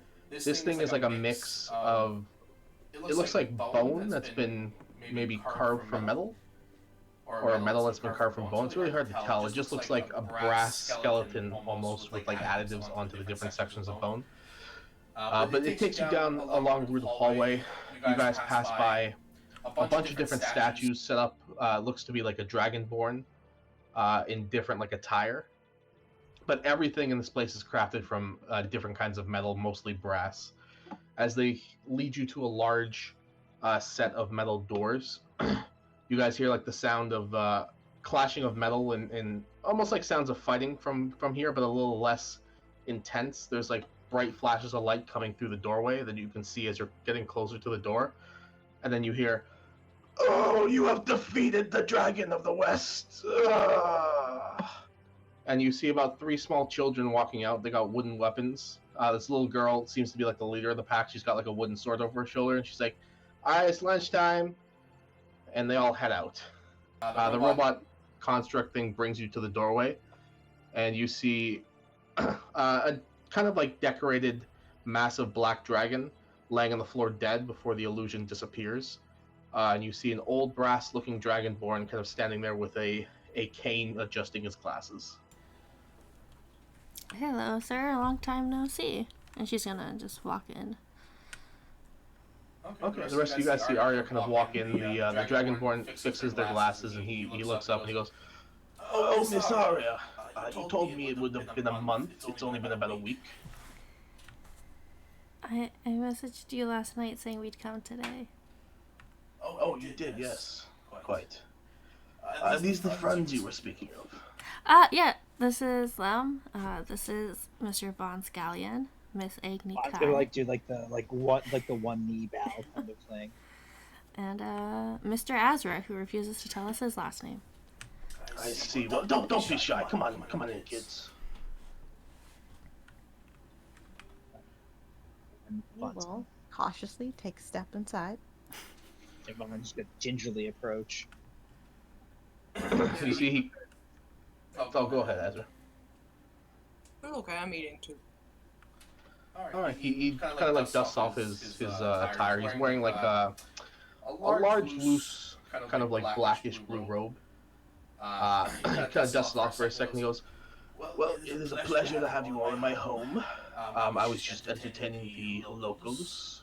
The kids like to come in and I watch them while their parents work. I don't recall you saying there was a particular reason for the visit, Arya, but if there was, refresh my memory." Vaughn here actually has some questions about you, and I thought, who better to answer them than you? I see. Is this true, Mr. Scallion? Yes. So I used to still work for an organization that may or may not still exist. Have you ever met a woman by the name of Oriana Adril? You see, he kind of like ponders for a second, scratches his chin, and he goes, "I've met a lot of people in my life. That name does not come up at the moment." Does the name Order of Entropy mean anything to you? You see, he goes to ponder again, like he's looking up, thinking about something, and you all see like his left eye wince, and he kind of like nods his head down in a little bit of pain, like he's having like a sudden headache, and he goes, "Yes, I've heard that name before. I believe I recall.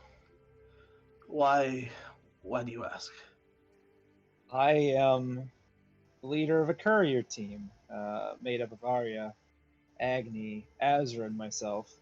The last orders I received from Oriana were to seek you out, seek out the Instrument of Origins, and to find Prim and Espin, the pilots of the Red Witch. I'm hoping you can help me make sense of some of that. I see. Well, this individual probably sent you to the right place. I do know a lot, and I do have information. Perhaps I can check my library tonight and see if I can find anything for you. Are you all willing to stay the night? Should I prepare rooms? Yes, of course. All right. Was not 100% prepared for guests, but would you like a tour? Are you hungry? Yeah, I would love a tour. And the rest of you. You know I love seeing this place. Let's go. If it's fine with you, sure. Yeah, I wouldn't mind a tour. Obedient children, fine. Let's go. Uh, he kind of stands there for a second. He goes, "Oh well, why don't we start with this room?" Yes, this is the I call it the entertainment room these days. Now I mostly use it to entertain the children. It's a large area, and you guys look around it. It's pretty much. It looks like it was used for something at some purpose, like the architecture in this room, the way it was built. It was for something very specific, but now it's completely empty. There's like a little table on the side with like cups of juice, and you see like snacks. He's got a big old curtain in the back that's covering something. And it just looks like there's a bunch of like kids' toys and stuff piled on the floor to the right. Yes, this is for entertaining the children. The ground floor isn't very entertaining. It's mostly just a community place. I'll show you the different rooms. And he takes you on a very, very long tour for the ground floor. Most of the rooms are empty, but he tells you like a purpose of it, and it's very boring. It gets very stale very fast. By about like the 19th to 20th room, he goes, and down here, this is the basement area. Normally, I don't let anybody down here, minus my metalmancy servants, but friend of Arya's, I trust you, and if you are to betray me, I will turn you to dust. Is that agreed upon? Oh, I believed every little bit of it. Yes, that is fair. Azra just stands like a ramrod straight and nods. Okay. Calypso kind of nods and gives you guys like a pleasant old man smile, and then he leans towards you, Arya, and he goes, "Is your friend in the large armor of Sarah Ray? Is she all right?" I think she's scared of offending you. Oh, good. Keep it that way. Arya just kind of like laughs and continues her way downstairs. He brings you guys about 2 steps down, and he goes, "Normally these stairs are here, and they lead to a dead end. Obviously, you can't let anyone just come walking in here." And you see he waves his hands in a certain motion and snaps his fingers. And the entire floor just buckles down, and you guys end up descending. Sort of like an elevator, but like the entire floor goes down. Something covers it up, so the stairs are back there, and you guys are kind of like in the ground. Before you feel the floor get solid again, and all these lights begin to light up down the hallway. They're not torches. It seems to be some sort of maybe magical lighting. He goes, "Oh, come down here. This is more so my laboratory, my research area. Haven't had guests in a while, but it's nice to show off all of my goodies." And he takes you guys down like a long hallway, and there's different pieces of artwork. You guys see more of those constructs actually walking back and forth, carrying different things. They have papers and whatnot. And he goes to explain, in the vast magical studies that people with higher intelligence like myself or your friend here would have, it's difficult to do everything yourself, which is why I created the magic of metalmancy. I've created these servants. I did start as your friend Arya here in necromancy, but I have so far mastered the art. It became stale, and I decided to invent my own. And this is what these servants are more so my first versions that I've upgraded. They are a mixture of the undead and my metalmancy coverings. And he keeps going on to tell more stories, more in detail. It's not really interesting to the most of you. Arya, maybe a little bit, obviously, because he's talking about new schools of magic and practically inventing his own new school of magic. Arya's walking around like a proud grandchild, just being like, yeah, he did all this cool shit. He gets about halfway down one of the long hallways and goes, "Well, I've said a lot about my studies and myself. How about you refresh it while my old throat heals back up so I can continue talking? Somebody take the lead here. Big bear-looking man. Tell me something." Well, I'm von Scallion. I am indeed a big bear-looking man. I can turn into a bear. My father was a werebear. My mother was not. Still trying to figure out all that fun stuff. It's a little weird. I thought he was dead. Maybe he's not.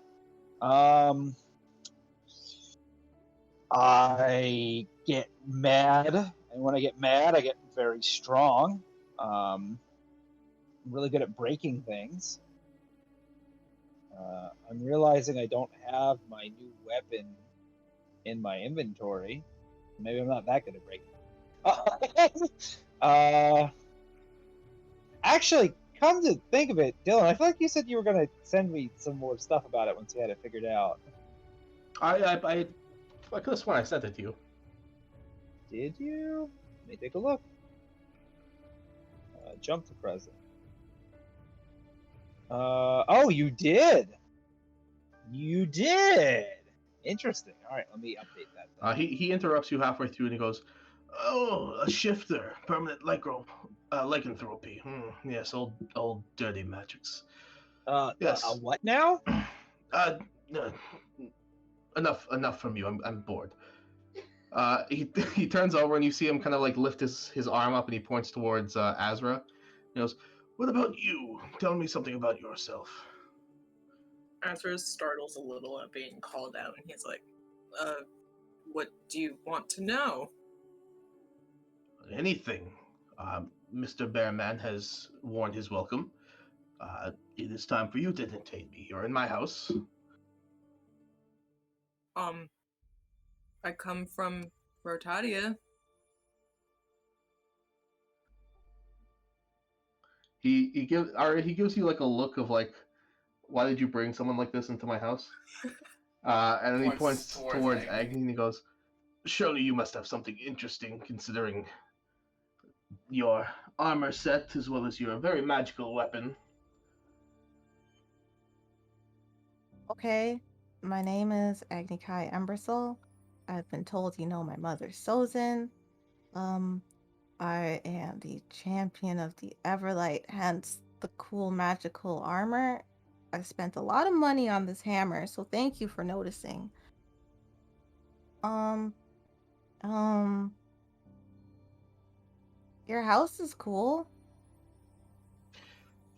He looks at you for a second after your quick little blurb, and he goes, "Sozin," and you see him kind of get like that painful like eye twitch again as he reaches up to like rub his head for a second. He goes, "Champion of the Everlight, like the gods, dreadful things, always interfering in mortal qualms.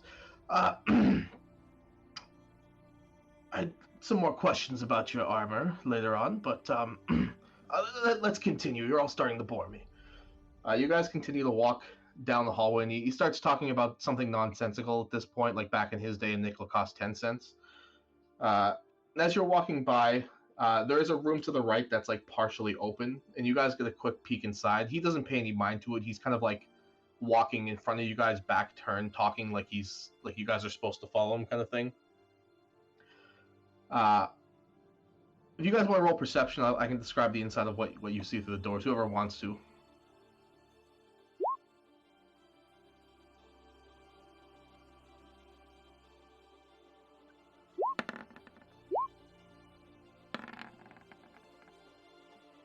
Okay. Alright, you're a little bit like a tiny bit enthralled by his speaking. The rest of you guys get like a very clear look. This area, it looks like a sterile kind of lab. There are brass tables. This guy has a thing with brass. I'm not too sure why. There's brass tables. You see multiple different implements. You have no clue what they're for. Comparable to like a chemistry lab. There's sort of like beakers lined up. There's different mechanisms. You see crystals like floating midair above platforms. There seem to be some sort of like relics in there, as well as there's stuff that's like locked behind glass cages, and you can see like arcane glyphs rounding like the areas they're sitting on. And as you guys are all walking by, who here has an intelligence of 17 plus? Azra has 17. Ooh. I know Arya's got like a 20. What about Vaughn? Vaughn's only got a 10. Oh, okay. Sorry, I'm And testing to make sure I set this thing up right. no Don't mind worries. me And rolling. Jesus, it's a lot of damage. That's a lot of damage. Agni, what's your intelligence? 15. Okay, so Azra and Arya, I need you guys to make me wisdom saving throws.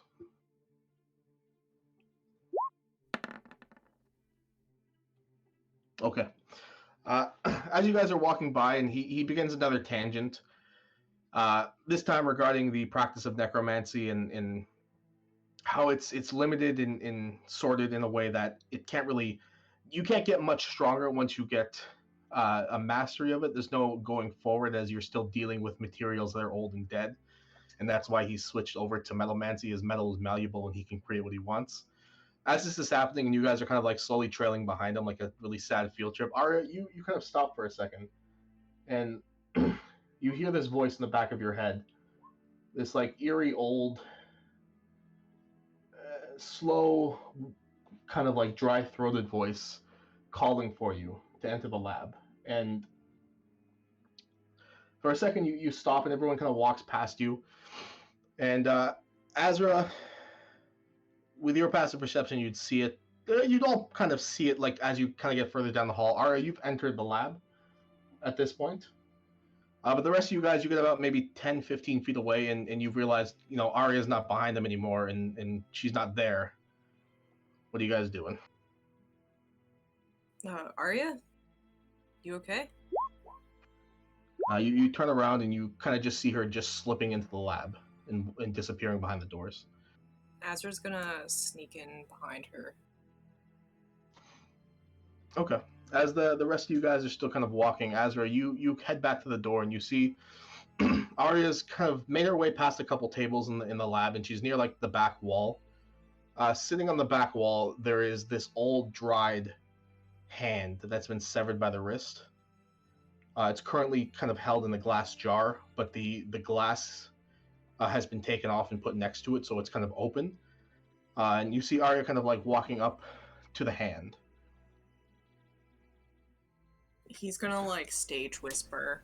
I'm not gonna do it because my mic can't pick it up really. Arya, what are you doing? Shouldn't we be staying with your friend? And Arya, at this point, the only thing you really hear in your head is the sound of a being letting you know once you grasp this hand, once you take it, you'll have the power to stop Astrid, you'll have the power to make things right, to save your parents, to save your friends. And you're kind of like stuck in a trance. You're just staring at this thing. Azra, you see Arya pull out a bone knife from her pocket and start carving her wrist open. Oh, he is gonna grab her wrist that's holding the knife and just like try to pull that away. All right, I need athletics checks, and at this point, Vaughn, Agni, you guys hear the sound of like stuff falling and falling over in the lab behind you, and you see Azra kind of like disappear behind the doors.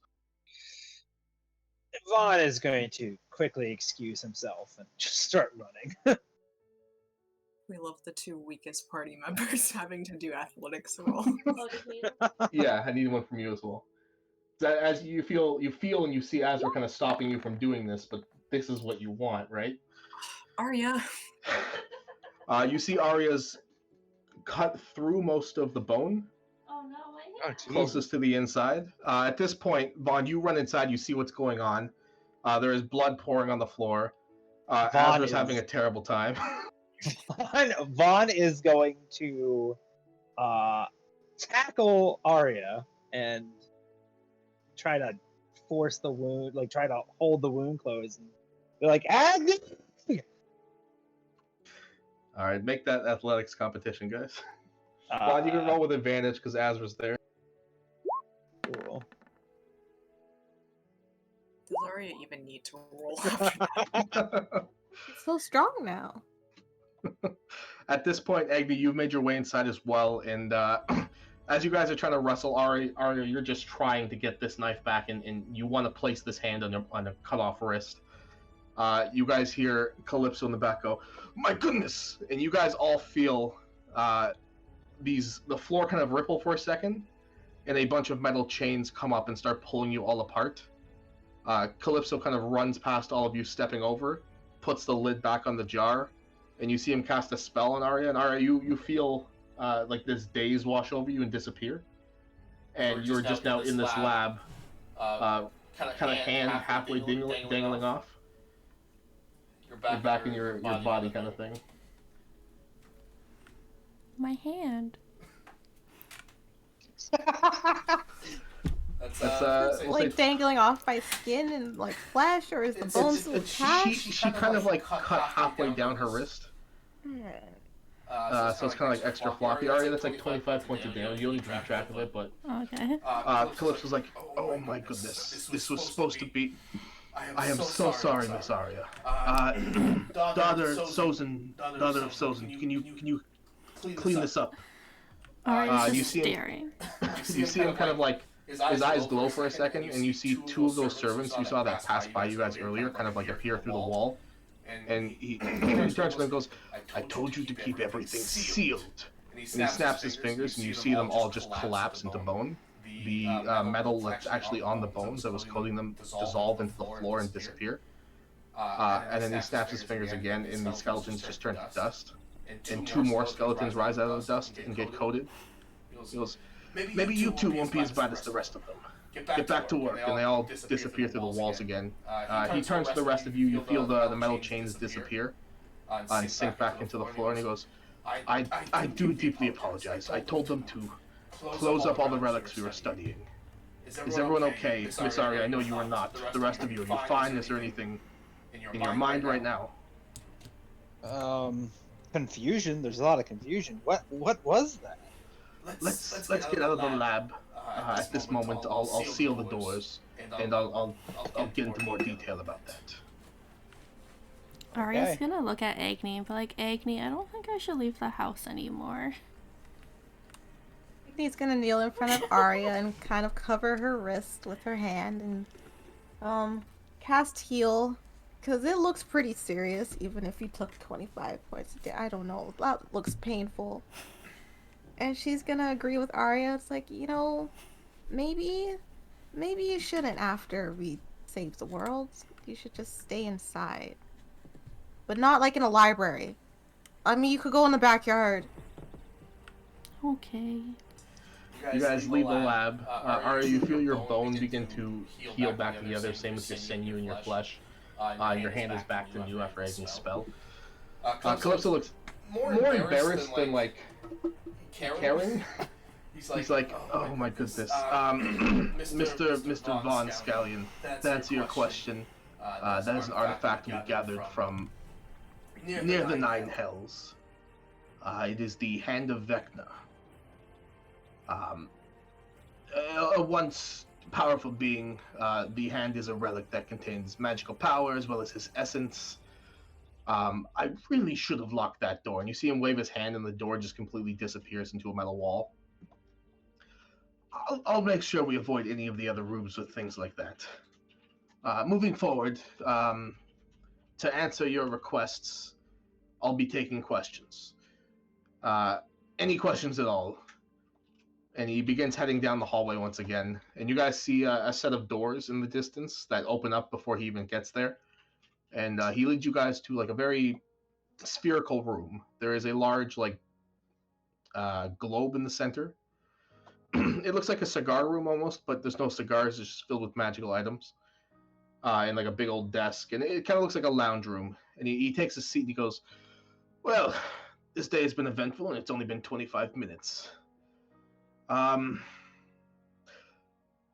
did you come here again? Orders from my late boss. We're looking for the Instrument of Origins. Right. You see him call out and he goes, number 1, number 2, and 2 other of these skeletal figures kind of walk through the wall. These ones are wearing, one has like a spade on its chest and the other one has a heart. And he goes, Instrument of Origins, do you mind checking some of the library? And they nod and they begin heading through the books, and you see them kind of like pulling books, speed reading through them and putting them back very quickly. Well, they're looking. Can I interest you in Arya some alcohol for the injury. Um, anything else I can help you with while we wait? You were able to. You called me something. I thought I was just a human with some sort of affliction. So are there others that are like me? Oh yes, yes. Shifters, correct. I mean, very rare. They're more so beings. Uh, they started out as a regular race on the material plane. Could be humans. He points to Azrael. Tieflings points to Arya. Elves, whichever doesn't really matter. It is the leaking of Fey magic and influence. Whether you were dunked in a water infested with Fey magic. You said your father was a bear of sorts. From the Feywild. Forgot to mention that part. Yes, so being a being of the Feywild, if depending on where he was in the concentration of the chaotic magic there, it could cause certain changes. I've never met another shifter like you, but I have read of different documents of others that can turn into rats, mice, dogs, cats, what have you. You don't happen to know the lifespan of these shifters, because I may look like I am a strapping young lad in my 30s, but I am an even younger lad who's at the tender age of 19.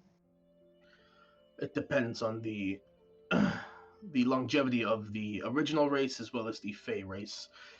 I'm assuming upwards of maybe 60 to 80 years for yourself, unless the Fey influence could expand or shorten your lifetime. It is chaotic magic after all. Vaughn contemplates writing a will in the near future.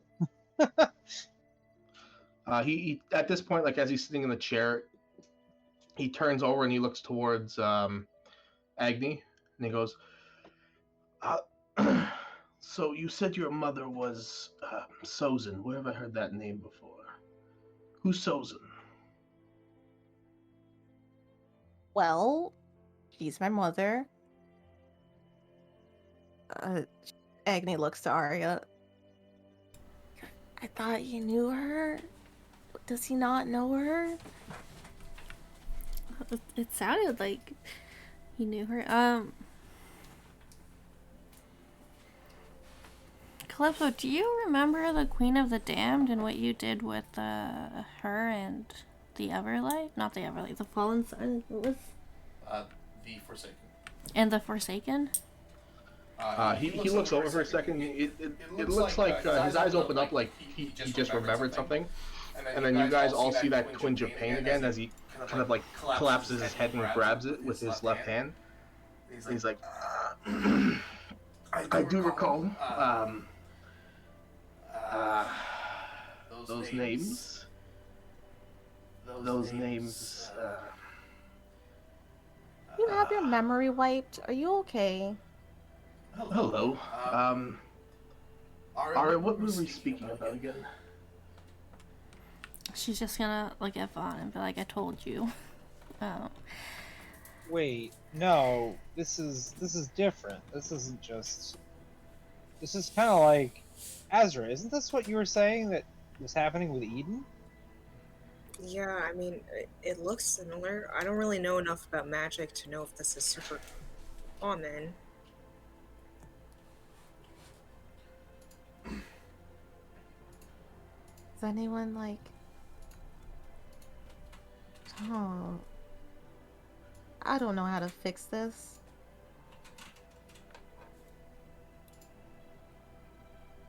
Can Agni do an... She can't do Arcana shit. Can Arya do an Arcana check? Yeah, you could.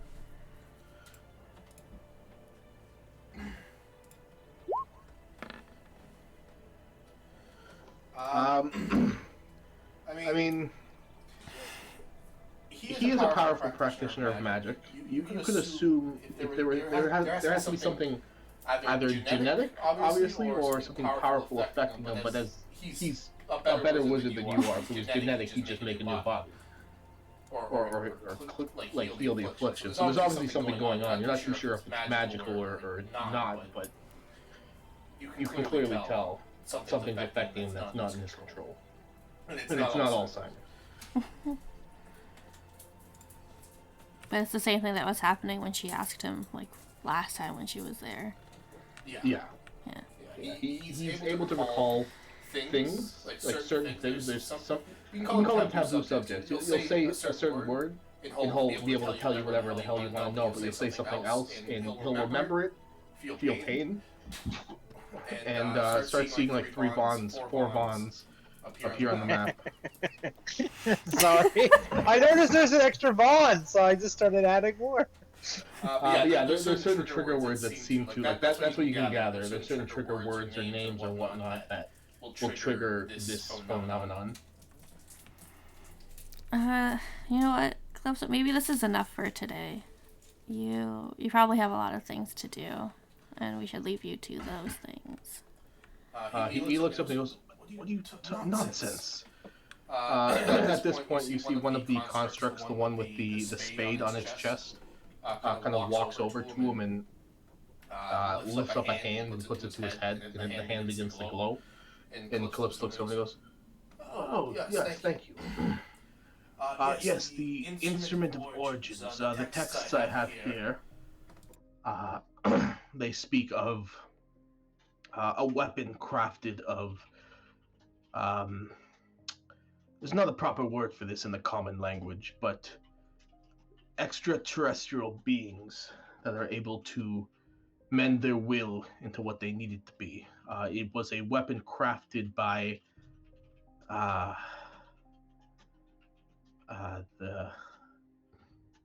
the three for the purpose of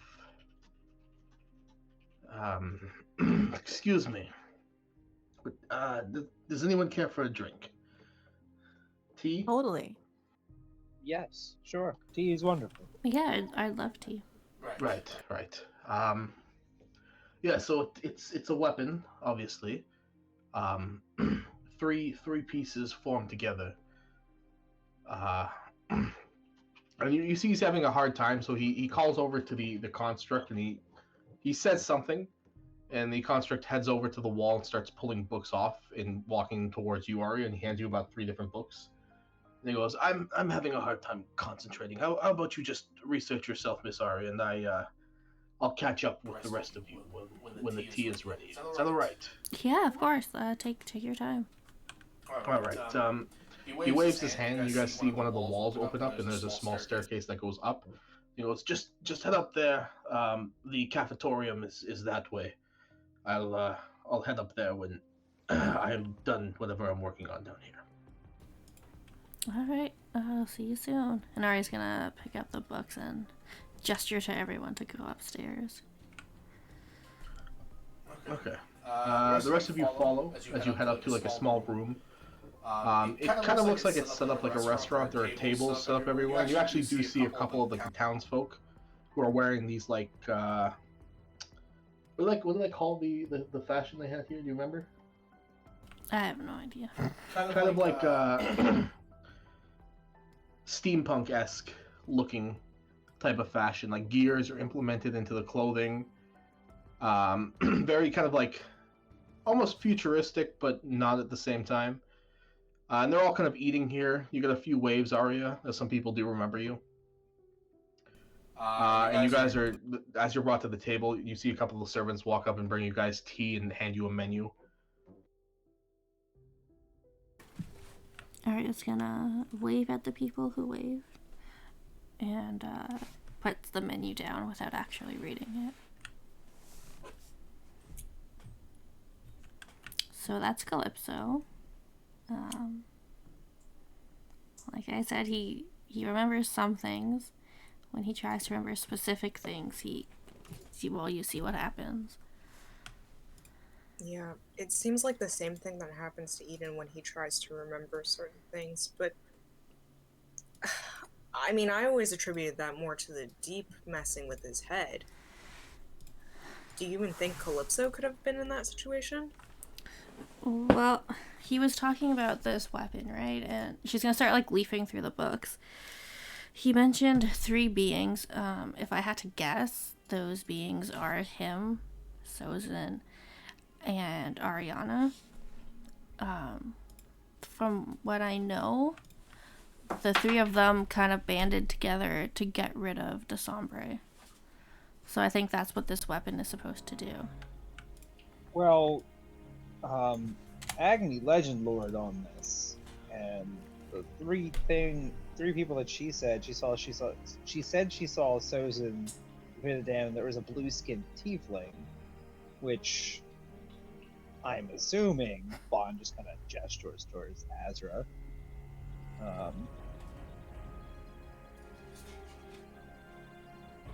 That's just my assumption. Yeah, I mean, I've always heard different terms like Queen of the Damned and the Forsaken, and what is it, the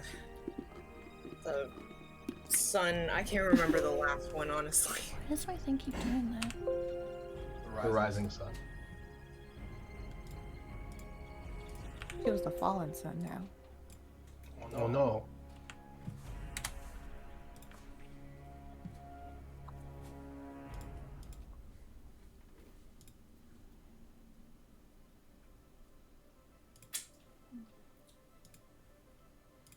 Well, maybe there's something helpful in those books he gave you, Arya? Give me a book. I'll read one. What languages are these books in? 2 of them are written in High Elvish. It's Elvish, but like more of like kind of like Shakespearean English to English. And the other one is written in a mixture of Ignan and what was the other language? Infernal.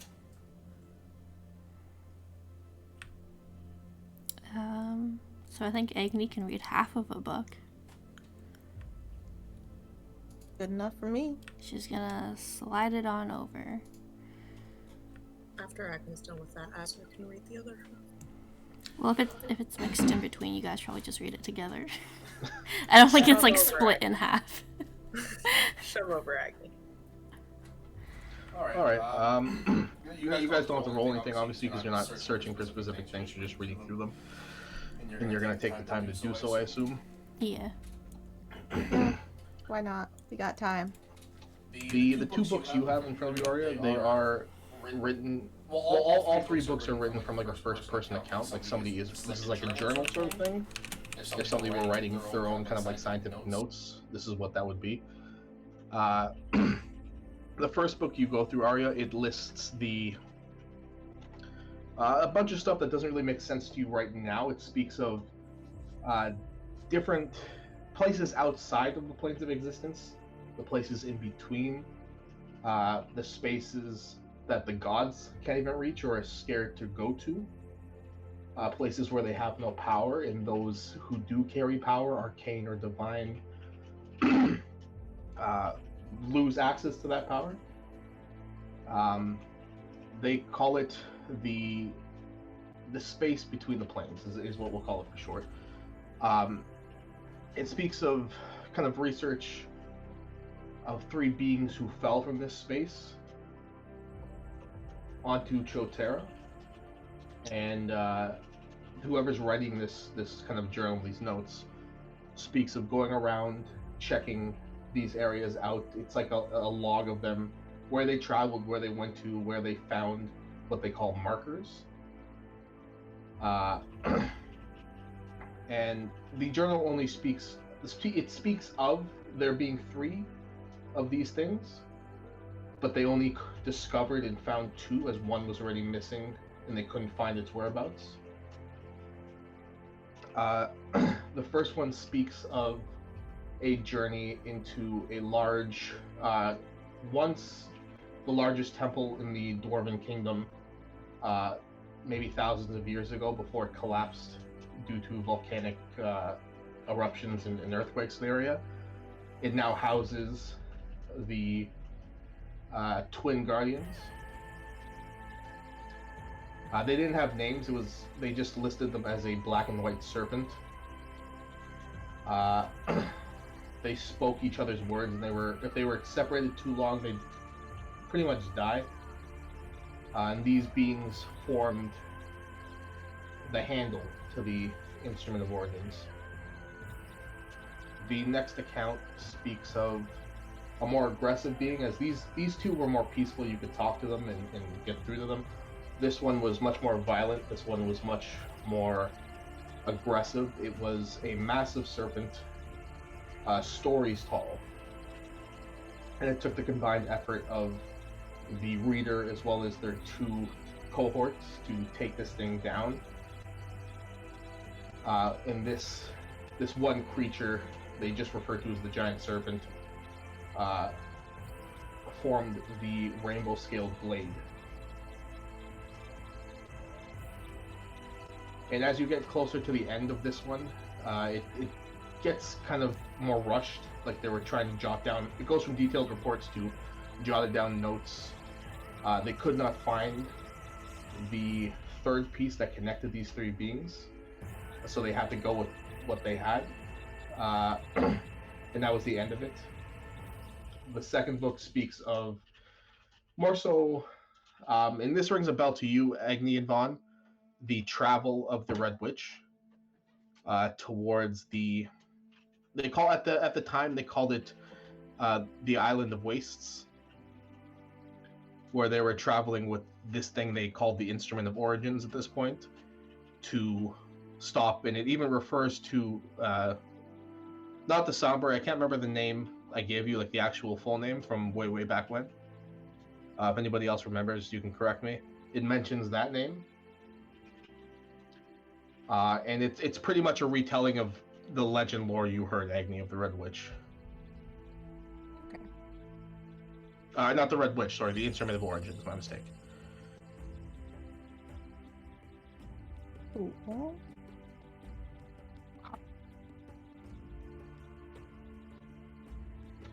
Give you guys some time to finish your notes.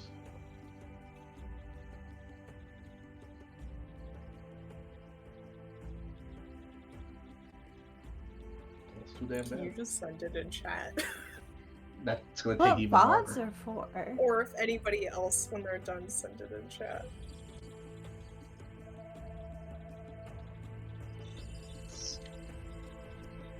Alright, cool. We'll go with Agni's book now.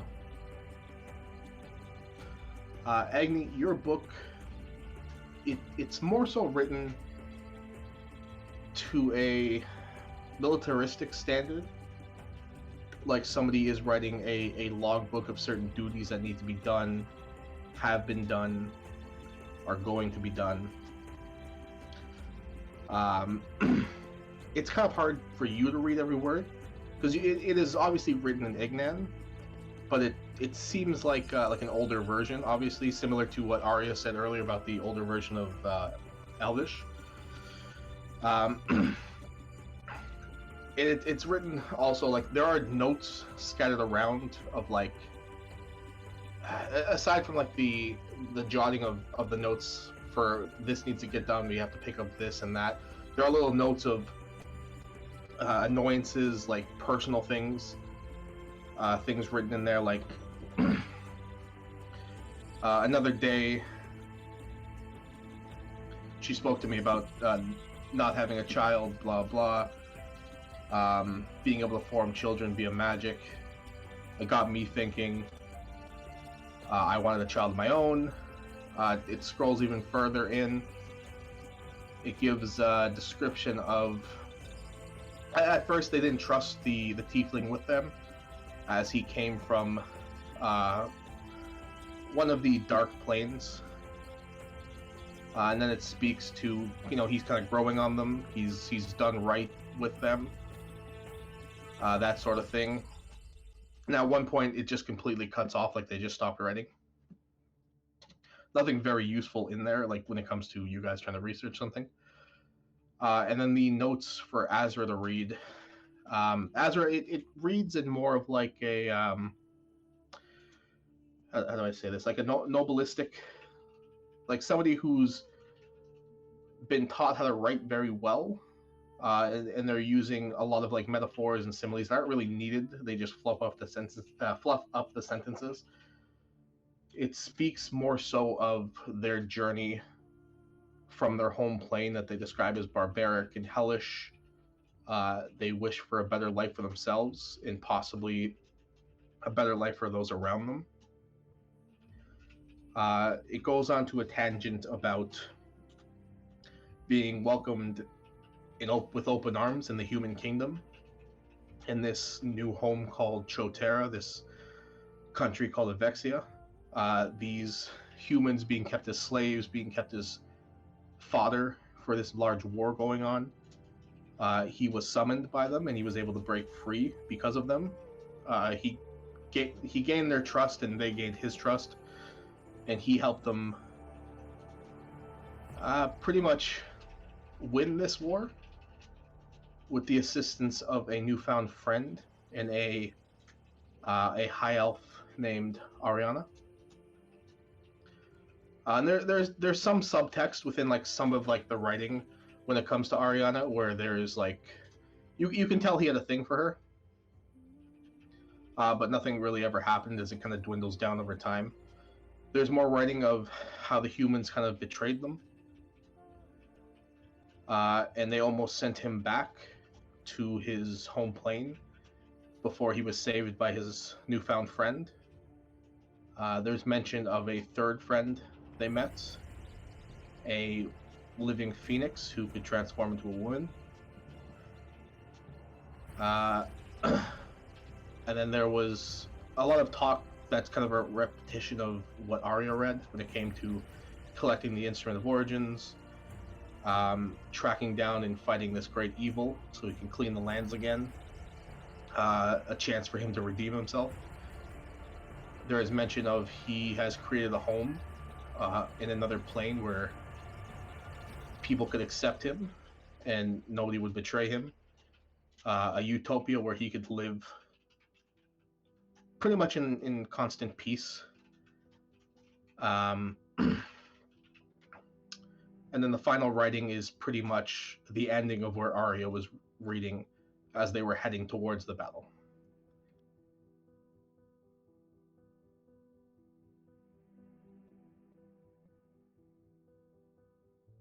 Alrighty. I'm still probably gonna need the notes to fill in the gaps on Arya's part, but okay.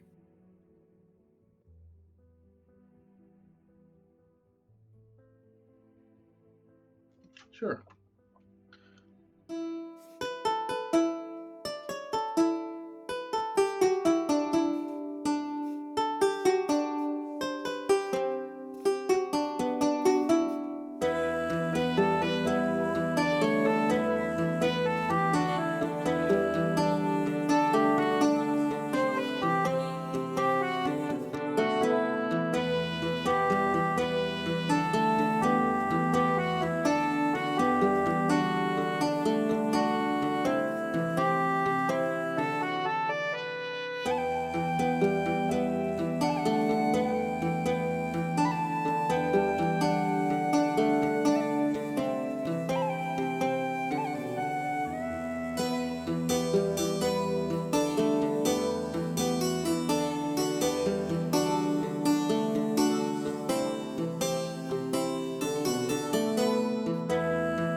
drop my lollipop on our carpet. Oh no! Ew. No. Lick Go it. wash It it has off. extra treats. Ew. That is. Oh boy. You don't I like guess the added texture of carpet fluff? I was not thinking carpet fluff, but like dead skin cells, litter, hair. So much cat hair. Extra flavor, it's fine. I guess we'll be sharing what we all read. Except for Vaughn. Vaughn just listened. Vaughn just enjoyed his tea.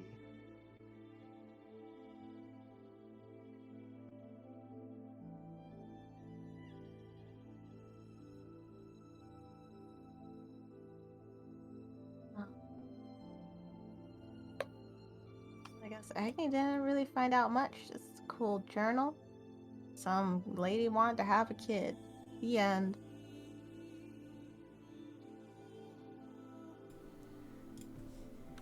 She's trying her best not to think about it.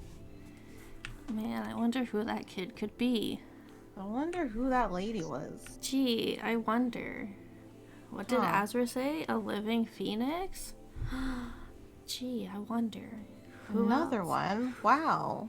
Who else is out there with this ability? Man, I wonder. Amazing. I wish I could meet them.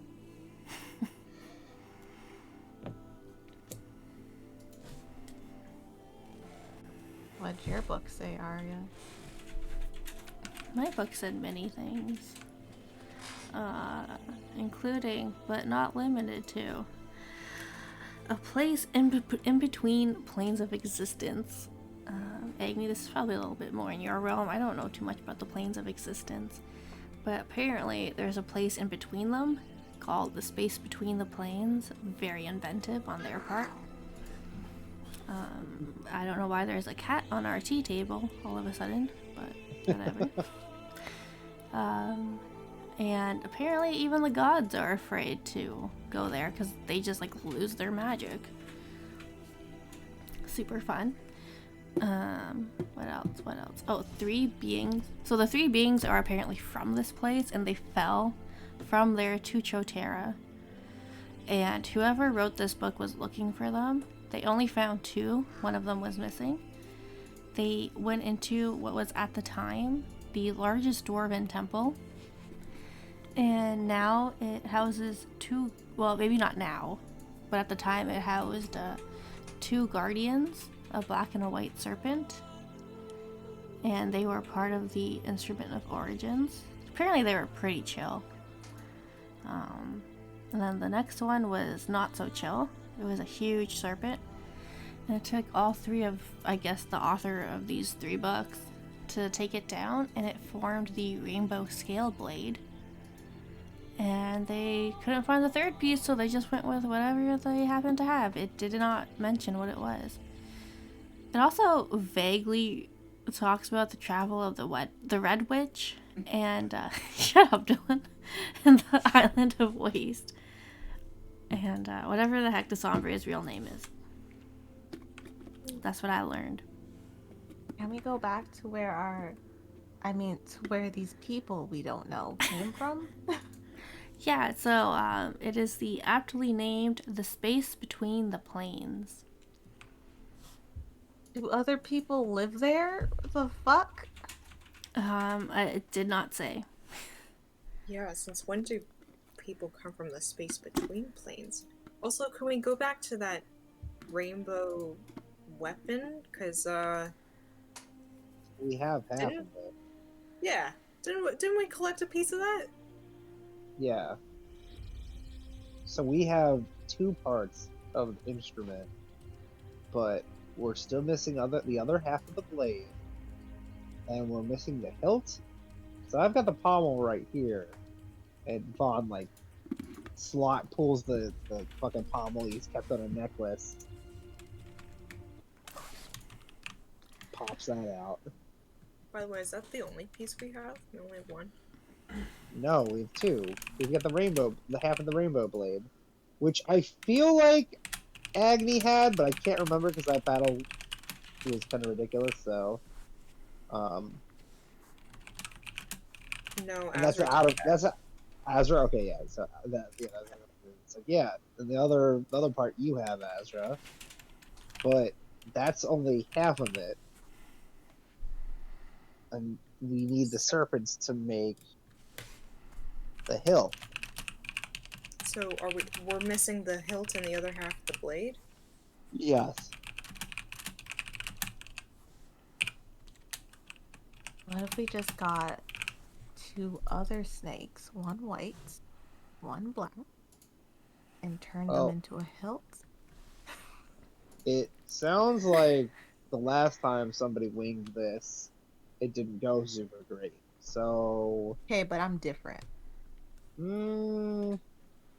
literally could be repeating the mistakes of your mother. Who? My mother would never. I don't know what you're talking about, Vaughn. It's in the book That's a book of lies. and in the legend lore you told me about. I was deeply mistaken.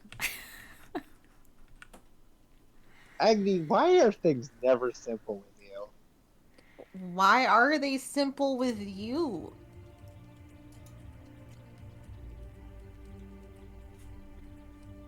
I rest my case. Oh my god. Agni sips her tea. Anyway, Agni's mother issues aside, did this feel like it cleared up anything? I feel like I'm still kind of confused on some things. Well, what are you confused about? Well, I still don't really know about Prim and Espen. But I guess we know where, or know what we have to go looking for. We gotta find the other half of the blade, and we gotta find the serpents with the hilt. So if we could just figure out where the hell this temple place is, then we'd have a good idea of where to start our search. I mean, Like, I'm still confused about this space between the planes business. I mean, clearly your father is from there. I mean, I am willing to accept that at least. Yes, this book is talking about my father. His little crush on Ariana was disturbing. Oh, okay. That's But- weird. Agni, you won't even accept the fact that what you read was about your mom. So Of course don't even not. bother. It wasn't. The books, the space between the planes, it was literally talking about outer space. Azra's an alien. You're an alien too. We're all aliens. It described the speak for yourself. it Not all described the the same Forsaken aliens. coming from. Azrael, you know where your father's from. So I don't know why we're changing the canon now. Outer space. I don't know, because I don't remember. Your father's from the Nine Hells. Okay, yeah. Or the Abyss, one of the two, I can't remember right now. I think it was the I Nine mean- Hells. Maybe Okay, the so that's Nine not Hells is in outer space. Yeah. We're all aliens now. Azra doesn't get to be an alien. That card's revoked. Yeah. You're from Okay, hell. cool. I didn't really want to be one, so...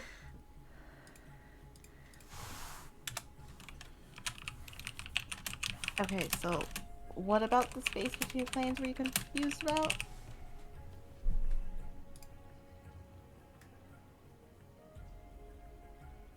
Now I Azra? don't know, because Dillon said that I'm rewriting canon because I can't remember stuff from a year and a half ago. Alright, so there's different planes of existence. You guys have visited at least 4.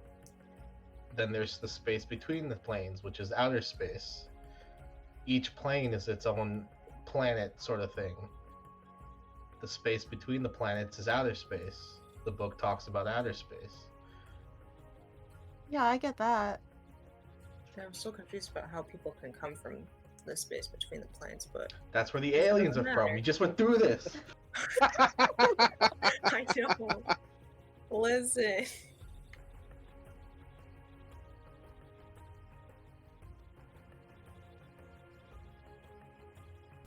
Arya's gonna start rubbing one of the scars she got when she tried talking to Ariana and be like, Agni, I think I know where Ariana is.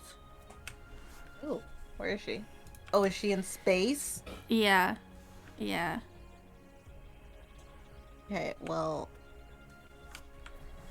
sucks to be her. I mean, she wanted me to come save her, but I don't know how.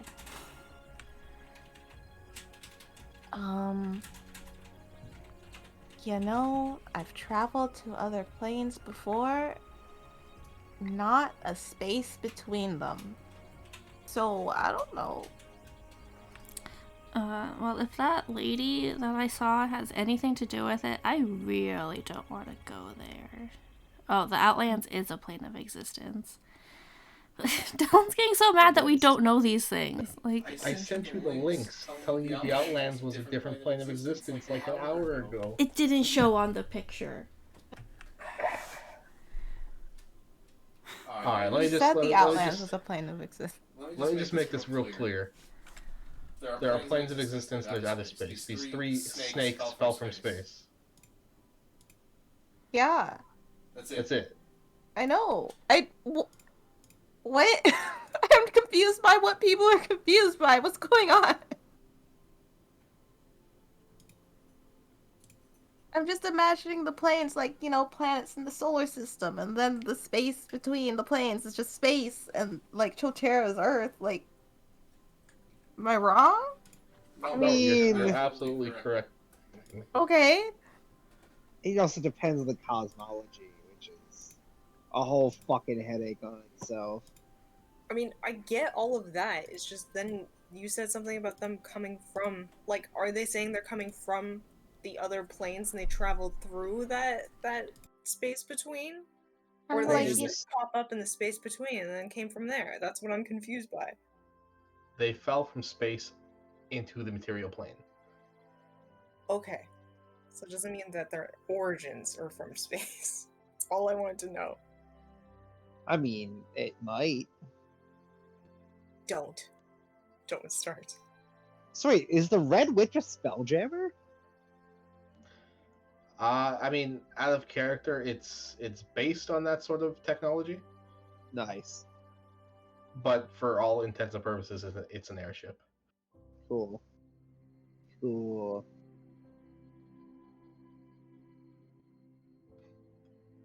So there's no confusion, and things will get messed up later.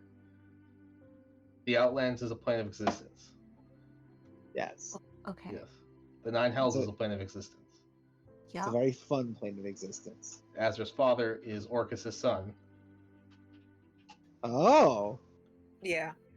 I mean, Well, I'm at wrong with least it's the coolest of the fucking wait, Orcus' son? that. Yeah. Yeah. But he came from the Nine Hells. Orcus used to be from the Nine Hells, then he fell into the abyss after wanting that's actual lore, so I thought that uh, was Gratz no, did that. it's I swear it was him too. I read up on this like 2 years ago, so Hmm. either way, that's the thing. All right. I just Azra don't gets want the wand of confusion in Orcus, the month. man. Yeah, okay. If anything, that'd be an Arya thing. I was saying I can't actually imagine either of them using it because it's a mace, and they're both kind of. That's true. Anyways, any questions about what I said so there's no confusion later on? No. I think you cleared it up now.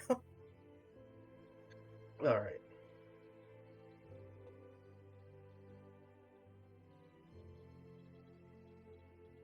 Cool. So what were we talking about? How your mom had you, I guess, magically? What was the other thing we were talking about?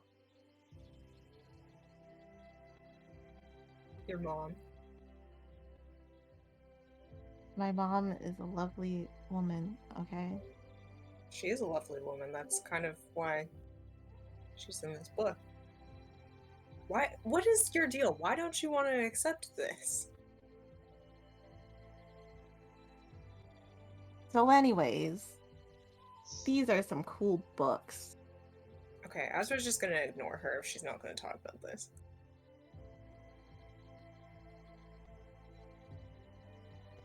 So,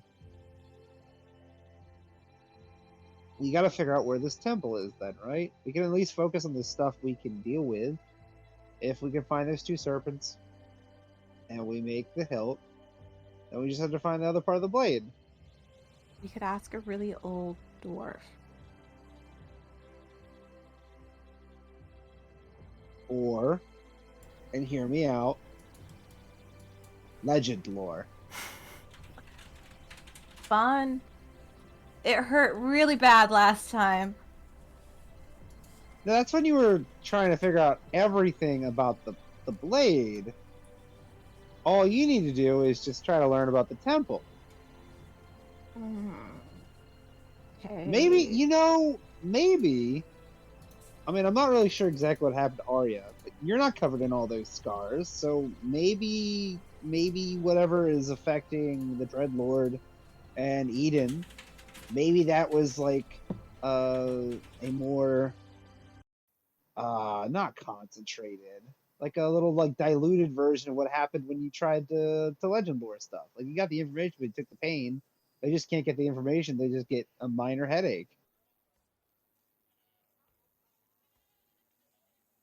How does You should that legend solve lore my that. problem? No, I'm just saying you should legend lore that. That would probably really hurt. Oh, no. Okay. I can legend lore the stupid temple thing. Sure.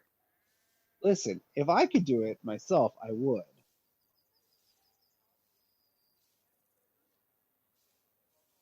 Okay. Agni Kai will use legend lore. All right. You spread out the components you need onto the table. You begin to concentrate. What are you concentrating on?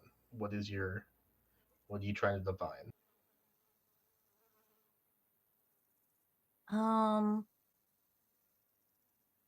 Was it just the location, or do we want to know something else? I assume the location for now. You could probably legend lore something later. You're just Okay. learning about that temple. So if you keep it general, it's that temple. Should probably give you all the information you need. All right, then we'll go for the location of the temple. Do you know the name of this temple?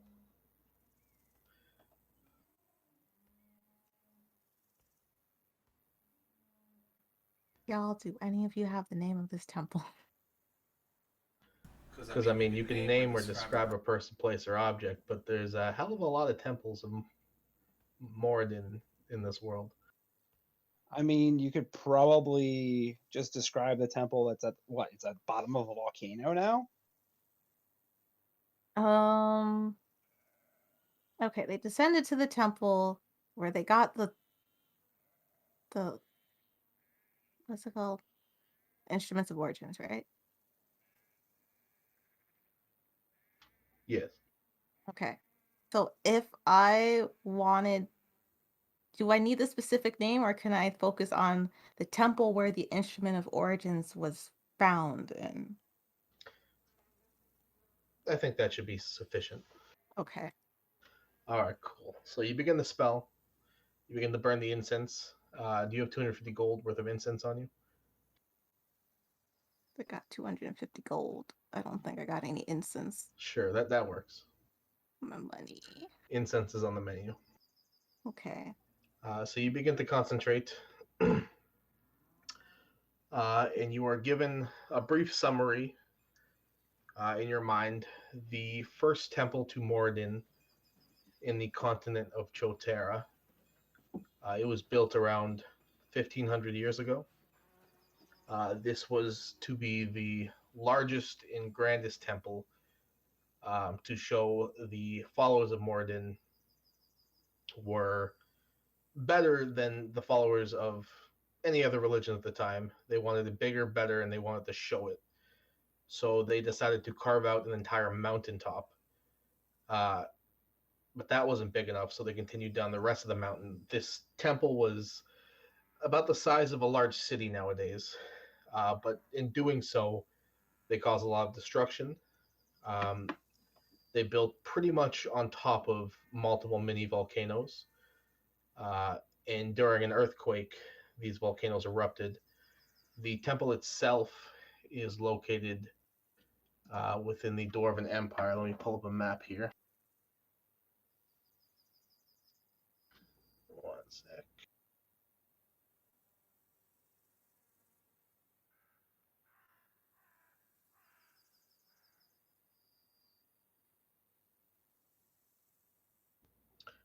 It is located pretty deep under Thinless, which is the capital city of Jotia, the Dwarven Empire.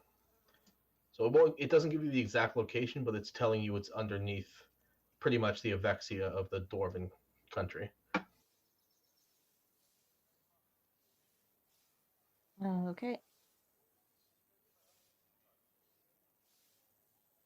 How long ago did you say it was built? About 1,500 years ago, give or take. Cool.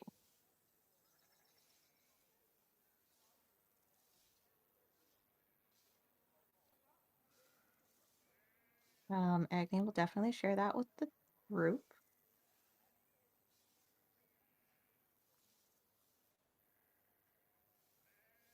So we going back to Jotia or what?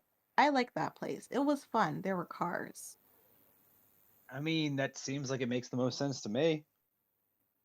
Yeah, I mean, it's our best lead, so. Will they be offended if we just show up and start rummaging through their really old temples? Probably. Maybe we can talk to Calypso about it. I wonder if this would affect any of his memory. And do we need a passport? Because there was a war thing happening. And last time we flew over, we got in trouble. I mean, we didn't fly over there, but like, you know, would they be angry?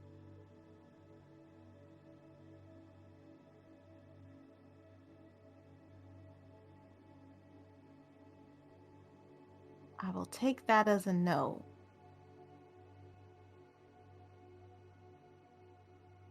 Sorry, Vaughn is brushing his teeth.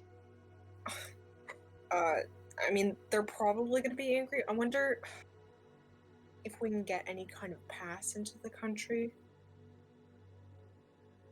I don't know, I kind of don't want to be in debt to the government again and start doing a bunch of stupid side missions for them.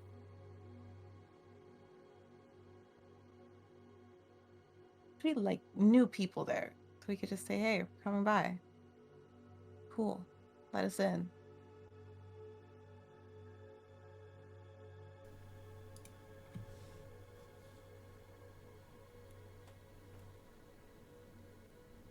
Maybe they're fine with us walking in. I'm sure it's not a big deal. I mean, I'm sure it is a big deal, but let's talk to Calypso. He seems like he knows a lot of stuff. He's been around a while. He seems like he knows a lot of stuff he doesn't have access to remembering right now. Yeah, but if we talk to him about trying to enter a country, I don't think that would be affected, you know? Sure. I mean, we totally we totally had to be smuggled out of the country last time, so I'd rather us do this the right way. And you know, worst comes to worst, like, yeah, if like maybe the government will try to say like, oh, you owe us this, whatever. But we did kill Sasuke. We did kind of save all those villages, sort of. You know, you're right about that. We should probably tell them and then get more money. And other things, of course. Maybe we can tell them that we're traveling to the country. It's kind of like get a pass. That way, at least we're not like popping in and out and scaring the hell out of them. I could totally message the king. That'd be fun. I don't think he'd like it, but it'd be fun for me. Do it. Yeah, I mean, I don't know. Let's hold off on that for now, because I also just don't trust that guy, but... We don't have to trust him. We just need him to fund our travels. Well, who knows? What if he's like, actually, now that I know you guys are going up there, we're gonna call you spies, and he's gonna arrest us. don't think he's gonna arrest us for telling him we're going somewhere. I would not trust that guy as far as I can throw him. So. I mean, I don't trust him, but we're more valuable to him not in jail. For now.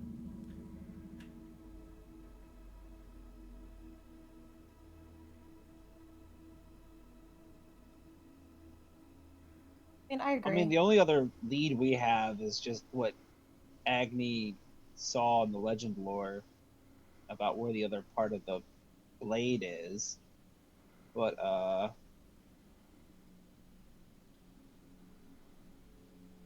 couldn't make heads or tails of that, unfortunately.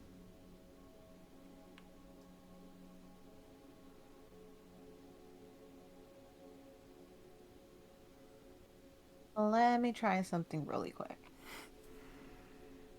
Agni is going to attempt to scry on Sozin. All right. I'm pretty sure she gets a -19 because she's your mom. Yeah. So I don't even think I need to roll. Doesn't really matter. Okay. Are you doing it through the crystal ball or the glasses? The glasses. All right.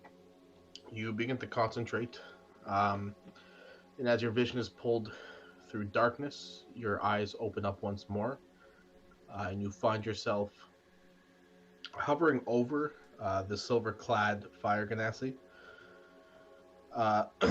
As of right now, where would the fire genasi be? As of right now, you find Sozin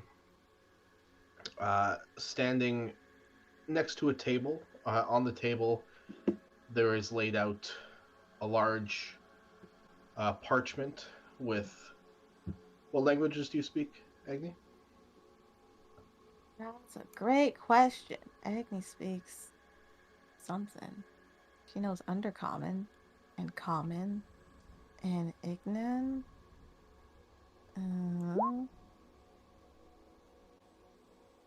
Yeah, that's it. All right, so you don't really understand what's on this paper next to Sozin, but you do see Sozin kind of like hovering over this paper, watching it. You do hear the voices of a, excuse me, of a female, as well as like a guttural kind of clacking of bone, and a voice following it. You can roll in perception if you want to try to figure out who these people are. And they seem to be discussing something in terms of movement and collecting supplies. Okay, yeah, you can tell it's one of them is Astrid, the other seems to be Ergonok, the thing you killed back in Elsmira. With a 25, you also see kind of just out of the corner of your vision, there seems to be another member around this table. You can only really see kind of from the waist down, but it looks like they're wearing some sort of like armor covered in bone. It's hard to tell. I mean, it's pointed out. It looks like several different like shards of bone covering the entirety of the legs and the feet. But there's definitely someone new there that you've never seen before. And Sozin is currently kind of just standing there, not really contributing to this conversation, but it looks like she's standing maybe guard or something like that. She's not talking to herself this time. She's just standing still. No, she's completely quiet. Cool. Okay.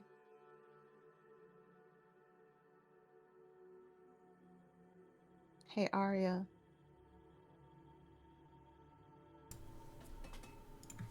What's up? Astrid is a bitch. You should say hi. Sure. Why? Oh, I was just spying on my mom, and she was there talking about something, and that gross, fucked up horse fly thing, not horse fly, but horse with flies in it. The thing that we killed, it's back, and they were talking about stuff, and I don't know. hate that thing. Right? You just want me to say hi? Yeah, I maybe don't. Yeah, I'd rather her not know that we've been somewhat spying on her. She won't know we were spying on her just because we said hi. Agni, when has saying hi out of the blue ever worked out for you? Pretty often. I want you to say hi, and I want to watch her reaction. So, let me know when that goes down. Unless you don't want to do it. Do you want to do it? Yeah, let's fucking do this. She's Okay. going to use sending and say, hey. Agni will scry with a crystal ball. Alright, so like the hippie Agni is, there are spell components and dried incense all over the table. She whips out a crystal ball from her purse, throws it on top, begins scrying on her mom again.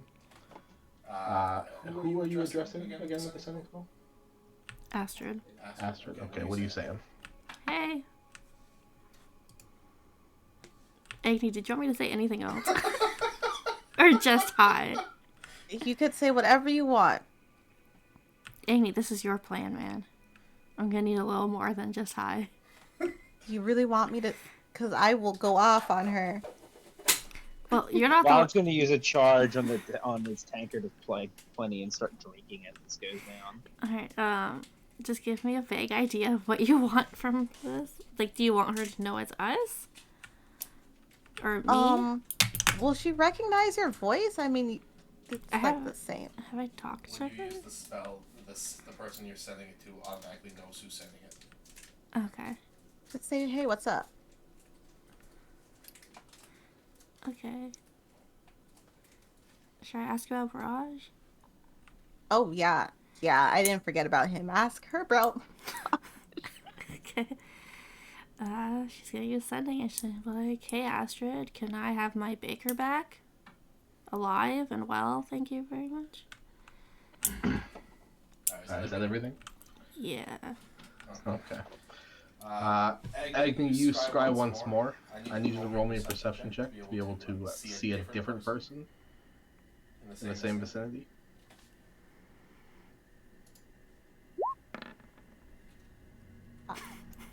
Okay.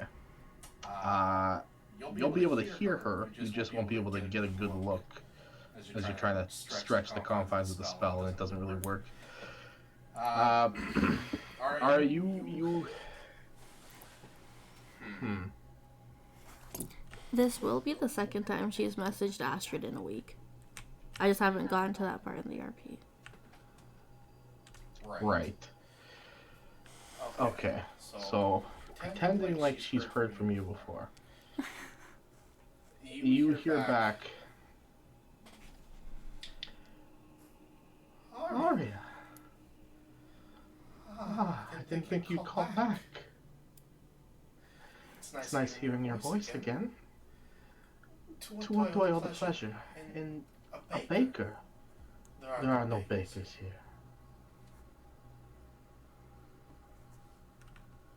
Alright, can I have that kid in the chainmail? Wait, does he still have his chainmail? It was partially torn during the fight. All I know is your people stole my baker. He was in chainmail, so it might be a little confusing, but I need him back. You will hear back.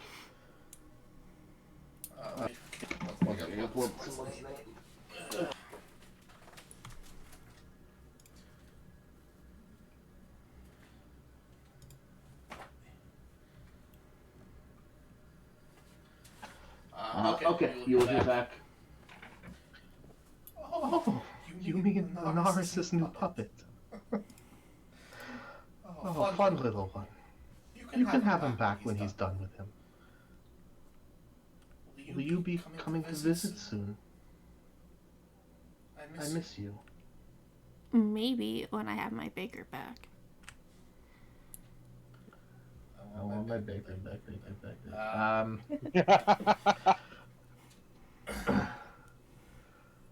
Alright. You hear back. That's Fine, name a time and a place, and we'll bring him. Make sure you're there. You can see each other face to face.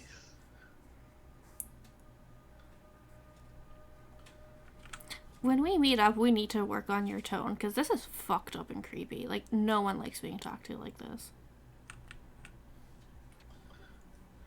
I guess you'll finally hear back. Oh, don't worry, dear. It runs in the family.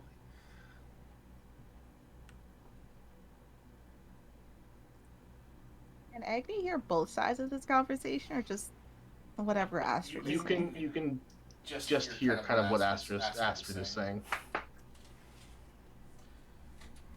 Because your senses are... No, I think it's just your... Let me actually double check for you, Agni. I don't know if it's all your senses are pulled or just your vision. I think it might be all of them. Yeah, it's both of them. You can see and hear. Okay. So you just hear this creepy kind of deranged noise coming from adjacent to where Sozin is standing. Damn it, Mom, walk over there. Just take her out. Arya's done talking to her. Alright. Did Sozin react at all while Astrid was talking? Not really, no. Aside from just like maybe a little bit of movement from standing there and adjusting. Nothing substantial. Okay.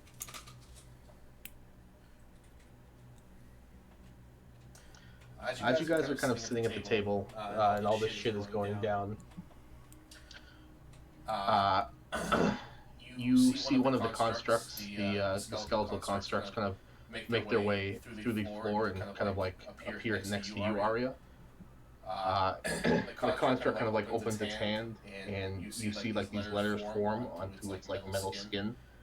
And it's pretty much a small note from Calypso asking you to come back down. Well, Calypso wants to see us. As you say that, the staircase does appear once more. I mean, yeah, it's his house. We should probably do what he asks. Sure.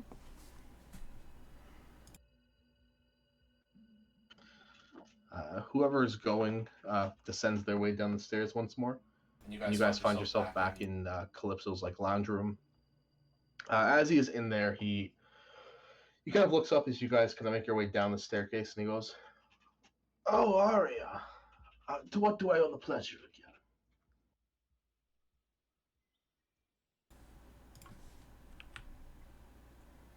Calypso, do you not remember talking to us about an hour ago?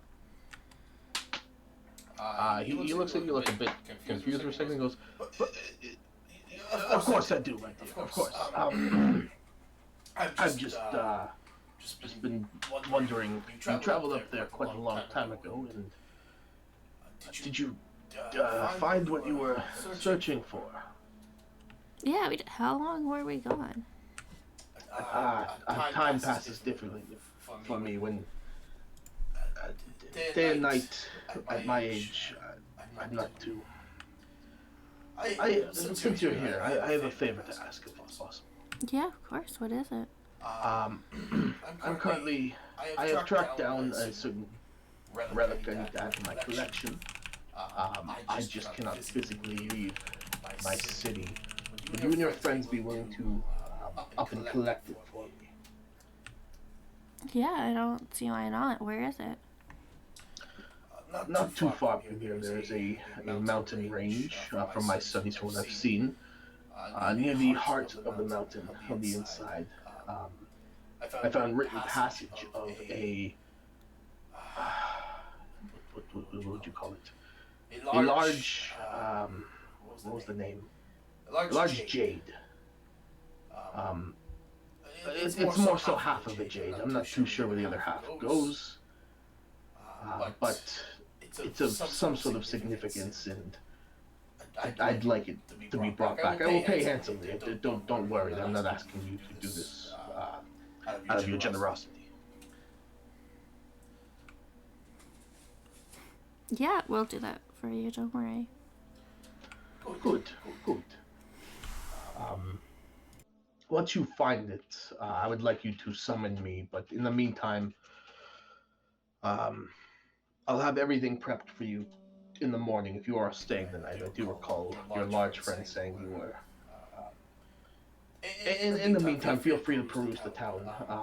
I think I'm going to be taking an early an early sleep, I guess. Wait, no. No, I have a question. Yes, little girl. What is it? I am a grown adult.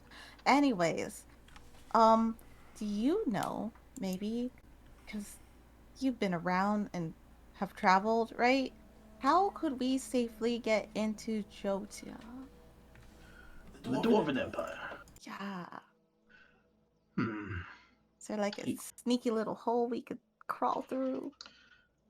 he thinks to himself for a second. He takes his glasses off and puts them down and kind of like rubs his eyes. He's like, I'm not too sure on nowadays if there's any special secrets into getting into places, but I am friends with, I guess, old friends at this point. I'm quite old. Old friends with, what do you call it? What's the word in common, Arya? Um, like owner, but owns a lot. Landlord? Like a baron? He looks at you, Arya, for saying, well, once you say it, he looks up and goes, Yes, Baron! I know the Emperor of Jodia, thank you.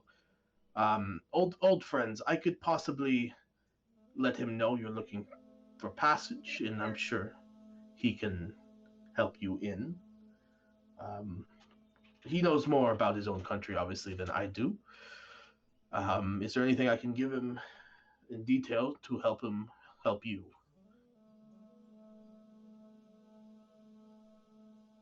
We just might be visiting and we would like to not be arrested upon entry. You know? I see.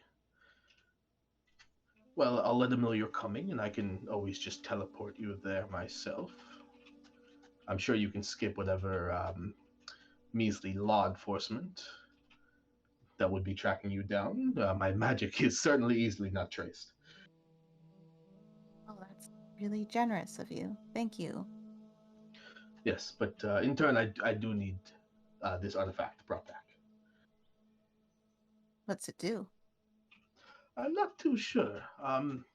In the books I have read, it does have some sort of significant purposes, obviously, but most of the writings I have are unfinished or damaged, and we are still in the process of trying to navigate the fixing and the translating of these texts. But I'm sure once it's in my hands, we'll be able to figure it out much faster. What if I'm gonna go out on a limb here.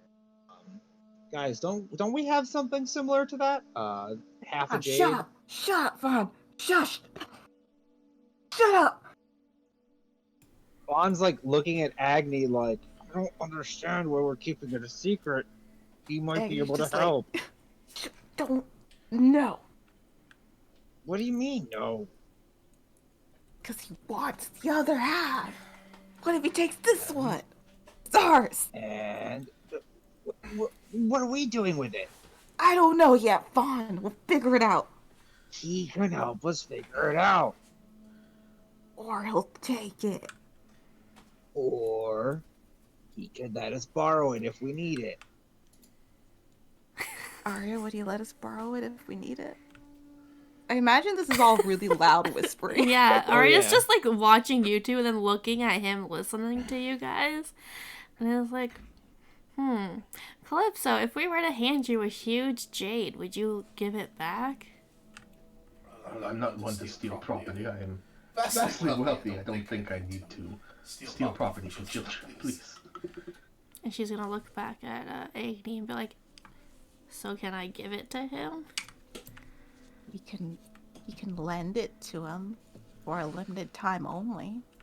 Okay, she's going to take the jade out of her pot while looking at Agni and say, "For a limited time only, the jade we have been carrying around from the quag," and hands it over.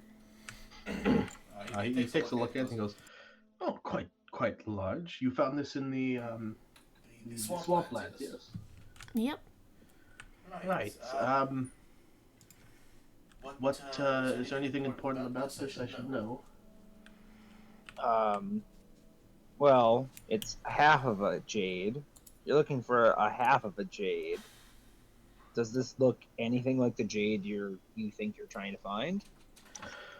Well, Mr. Vaughn, I'm not too sure if you're aware, but the jade I am in search for that I have now hired you on to get is currently not physically in my hands. So if I put two and two together, you would be able to see that one of these two is not here, and it would make a 0. It would be 0 plus 1. It would be 1, and I would not be able to compare them. Now, if you brought the other half, I could answer your question appropriately. Arya's just gonna facepalm. Yes. Well, nice jade. It is obviously some sort of magical. I'm not going to waste my time studying it, as it is not my property. Oh, you know where it was actually near the your tower that Alma and Naveen are staying at. Oh, no, it was not. So I may have play in this jade after all. Well, no, I'm pretty sure I know who actually owns it. It was just like in that area, if that helps you. Oh, it wasn't within the tower. No, not in the tower. Oh, why didn't you say that? Pish posh. Yes. Well, you can have your jade back. That's perfectly fine. I'm sure if the jade you collect from me has some sort of property, I would ask if you let me borrow yours, and I can compare them. That would be appreciated.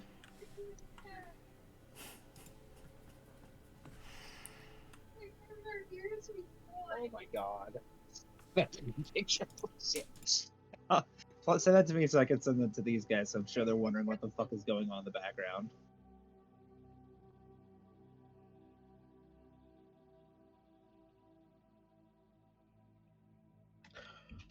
And I will pay you handsomely for the time with your precious shiny stone. So don't worry. He's my mentor.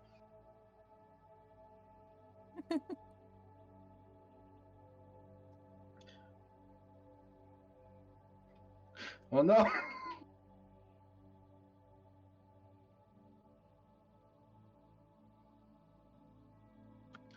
Yes, well, if there are any other questions you wish to ask, again, I'm here. I will be heading to bed very soon, as my cranium is in a lot of pain right now. I'm not too sure why. I have one more, but I can ask you tomorrow. It's not a huge deal. Oh, it's fine. You are my mentor, after all. No, other way around. God. Have you heard of a big scary lady who has like blades around her face? Big scary lady with blades around her face. Not in this plane, somewhere else. This doesn't ring a bell, but again, I can send my servants to search up for me. Thanks. She almost killed me, so it'd be nice to know who the hell she is. Well, that's an impressive feat, considering someone of your magical aptitudes. I mean, you're not there yet, but it would still be impressive for someone to take you down. Yeah, it was not a fun time. I see. Well, one second, and he kind of like opens up a drawer, and you hear him like moving around through stuff, and he goes, yes. He picks up a tin, and he puts the tin on the desk in front of him, and he snaps his fingers, and the tin splits up into 4 different tins. He goes, one for each of you. Arya's gonna look inside, expecting to find hard candies. There is a small kind of like circular golden ticket in there, like a golden piece of paper, as well as ribbon candy on the very top. And he goes, you may use these on my dime in the city if you wish to purchase anything. They will work in most stores. Um, get yourself some new clothes or maybe a nice toy for your entertainment. If you wish your friend here not to look as barbaric as he does, maybe some nice hemmed pants. Vaughn is going to shift weave his outfit into his like super formal one. Wow, so you are naked under there. Magic should not cover the flesh, boy. It's magic clothes. I don't like it. I would let you study them, but then I would be naked. Get yourself some pants and whatever else you need. As for the rest of you, nice meeting you for the first time. Maybe not you, Desert Rotadian. Yes, well, pleasant days. I will see you in the morrow. Have a wonderful night. It's a pleasure to meet you. Good night. You just pass out in the chair. That's concerning. Should I? Does he need to be healed? Is he okay like that? No, you can just leave him. We should probably just leave. And I was just gonna leave. Oh, that was weird. I don't know, man. He's old. Yeah, this whole thing was weird, but no more weird than usual, I guess. Remember when you almost cut your whole hand off like an hour ago? That was fucked up. Thank you for the reminder, Agni. Oh, you're welcome. So how's your mom doing? You you spied on her, right? What's she up to? She's just hanging around. Cool. Cool. Yep. So Astrid says that, well, could you hear her? Yeah, I could hear her. Alright, well, for the rest of the class who could not hear her, she's willing to give us Barrage back. However, she wants me to go meet her in person. Yeah, no. Why not? Because Arya, as much as a terrible person as I will, like, be saying this, I care about your safety and you a lot more than Braj. But the muffins. We can find another baker. I'm gonna tell his parents you said that. No! Wait! I feel like that's a poor political move to tell them that. I feel That like being it's said, a I think I've met like Raj like once. That sounds like a trap. It does sound like a trap. I but, think like, it sounds like a great idea. You want to meet her in person so she can, like, I don't know, steal your body and stop sounding like a creep? I mean, I'd probably And try then killing fuck your her. boyfriend?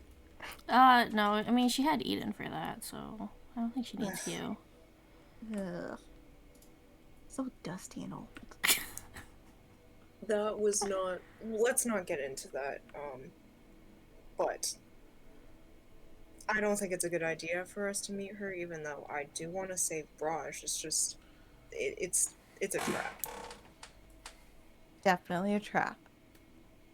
I mean, I could just teleport us there. No. I could use a circle to get us there. I'm just saying. Or I could just do it while you're sleeping. Like, how would you guys stop me?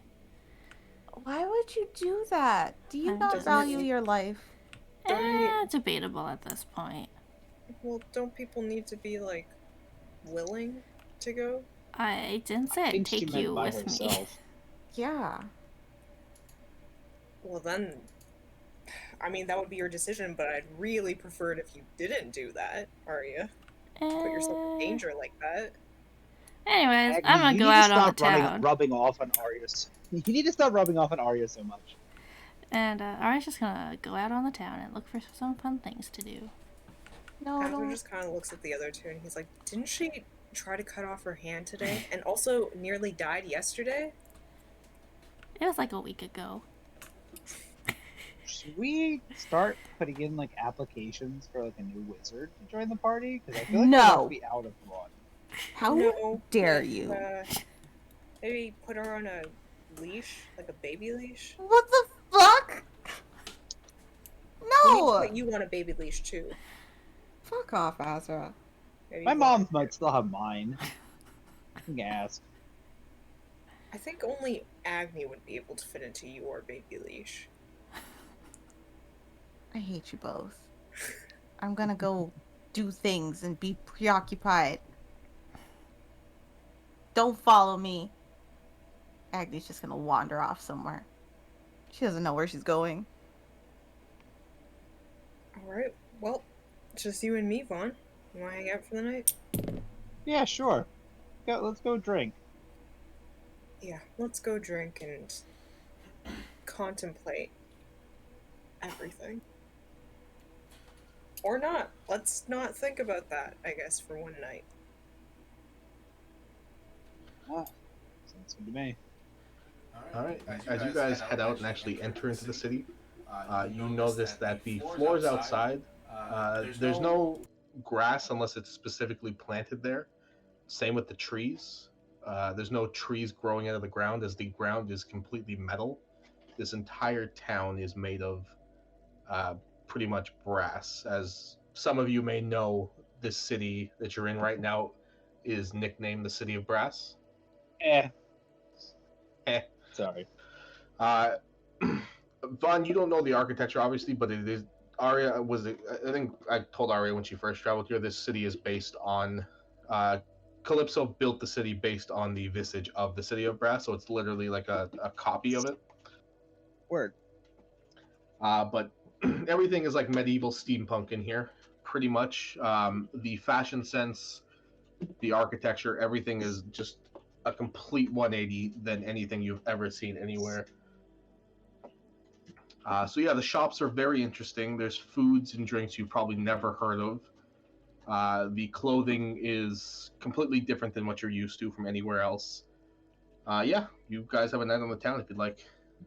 Yeah, Azra and Vaughn are gonna have a little taste tour. All right, there are several dozens of bars and taverns you can head into. There's one go-go bar. It's very nice. I am intrigued by the go-go bar. You are given these neon-like circles that you have to wear on your body as you enter in. But aside from that, the drinks are very good. The food is very good. I mean, this place, if it wasn't like all metal, this place would be like pretty much like a perfect utopia. It doesn't even look like there's people working aside from maybe people cleaning up their own messes. Everything is automated by these constructs. Not a single person in the city works. Interesting. Agni, you're just wandering around, so I don't know specifically where you're going, but you just find yourself somewhere in the city. There's people kind of chilling out. A couple people come to have conversations with you, but I don't know if you even talk to them or if you just keep walking. Talk to people if they come up to her and talk to her. All right. Yeah, they ask you where you're from, how you're doing. You get talked to by this couple, and they're asking if they're looking for a third, if you want to join.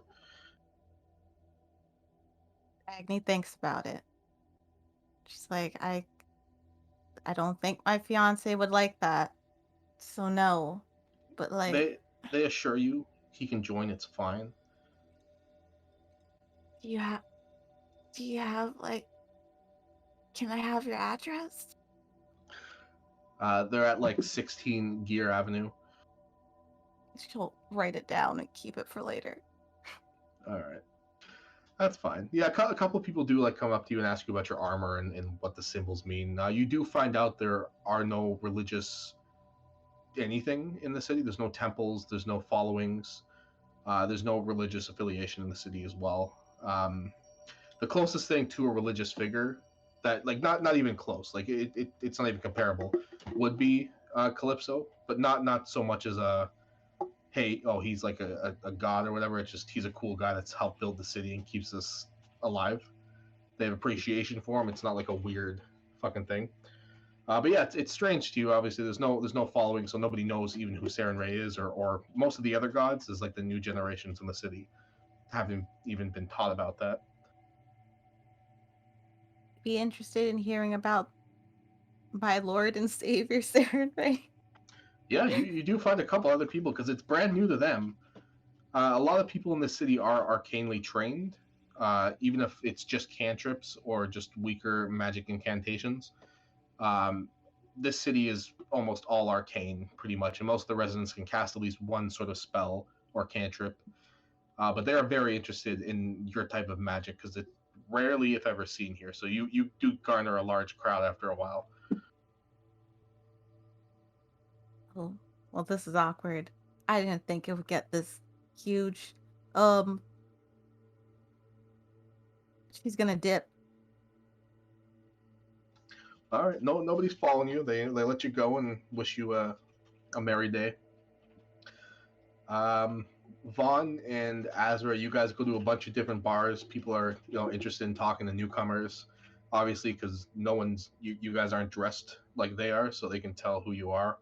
And they're very interested just to know your stories, where you come from, and just anything.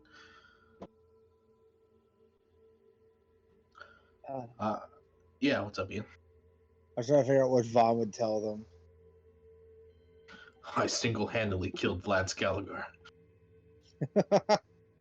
No, Vlad Skalgar needs to be alive. He'll tell how he crossed blades with Vlad Skalgar and lived. We should do a one-shot where you guys play Vlad Scalligar and his gang. I'm here for it. It's like a heist or something like that. We'll hammer out the details. Arya, what are you doing in the city? Oh, she's just like walking around looking for something fun to do.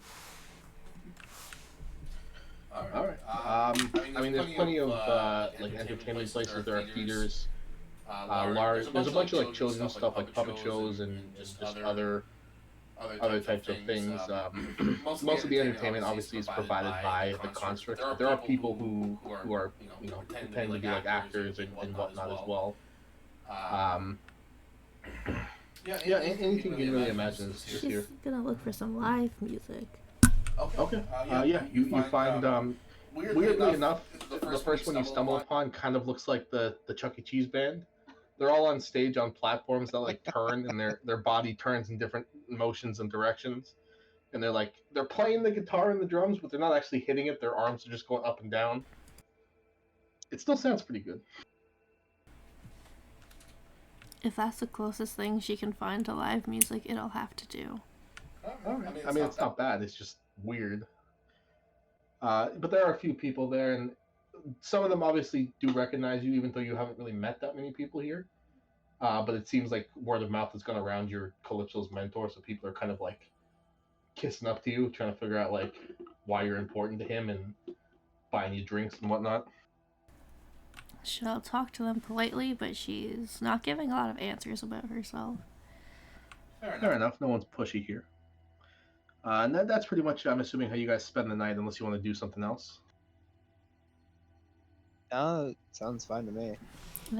Arya's gonna try and figure out how many days they were gone, since time apparently passed differently.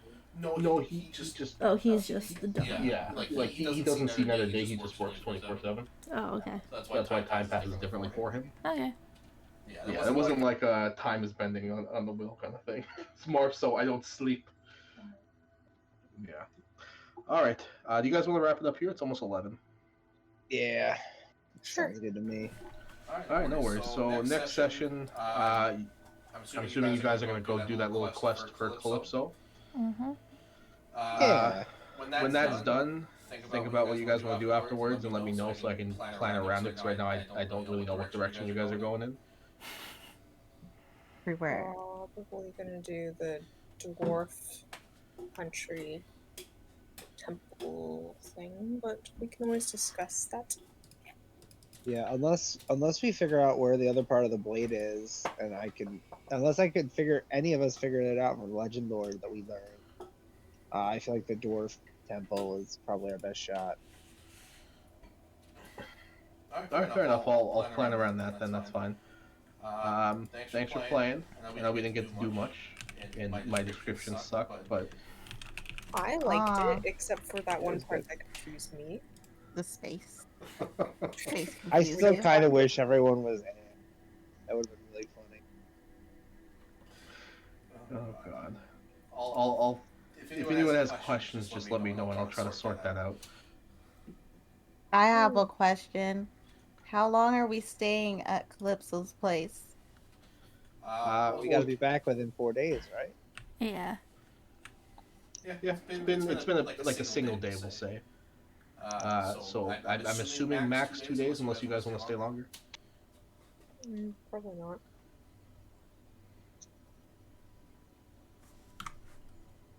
I'm fine with 2 days. Alright, fair enough. So get the jade, uh, get the babe, and then head to the dwarves to get some aid. Alright. Oh yeah. By the way, every night, I'm sure, as you know, Azrael would be talking to Eden. Probably fill him in on the stuff I they thought that read. stone was like a twice a week thing. It's it takes Once every 24 hours. 24 hours. Oh. Yeah, well, it takes 24 hours to charge. You use it Monday, it charges Tuesday. Use it Wednesday, charges Thursday. So if you use it Monday at like 11 p.m., wouldn't it start charging at like midnight, and then it would take all that day, and then Yeah, you so know, then it wouldn't be ready until like 11 p.m. on Tuesday, so you like kind of lost Tuesday. well, yeah, but As long as there's 24 hours in between use. yeah, he wants to fill him in on this stuff, especially the memory stuff. Alright, cool. Thanks, guys. Yeah, no problem. Thanks I'm for gonna see. I Good will night. see you all soon. Bye. Bye. Bye. Later.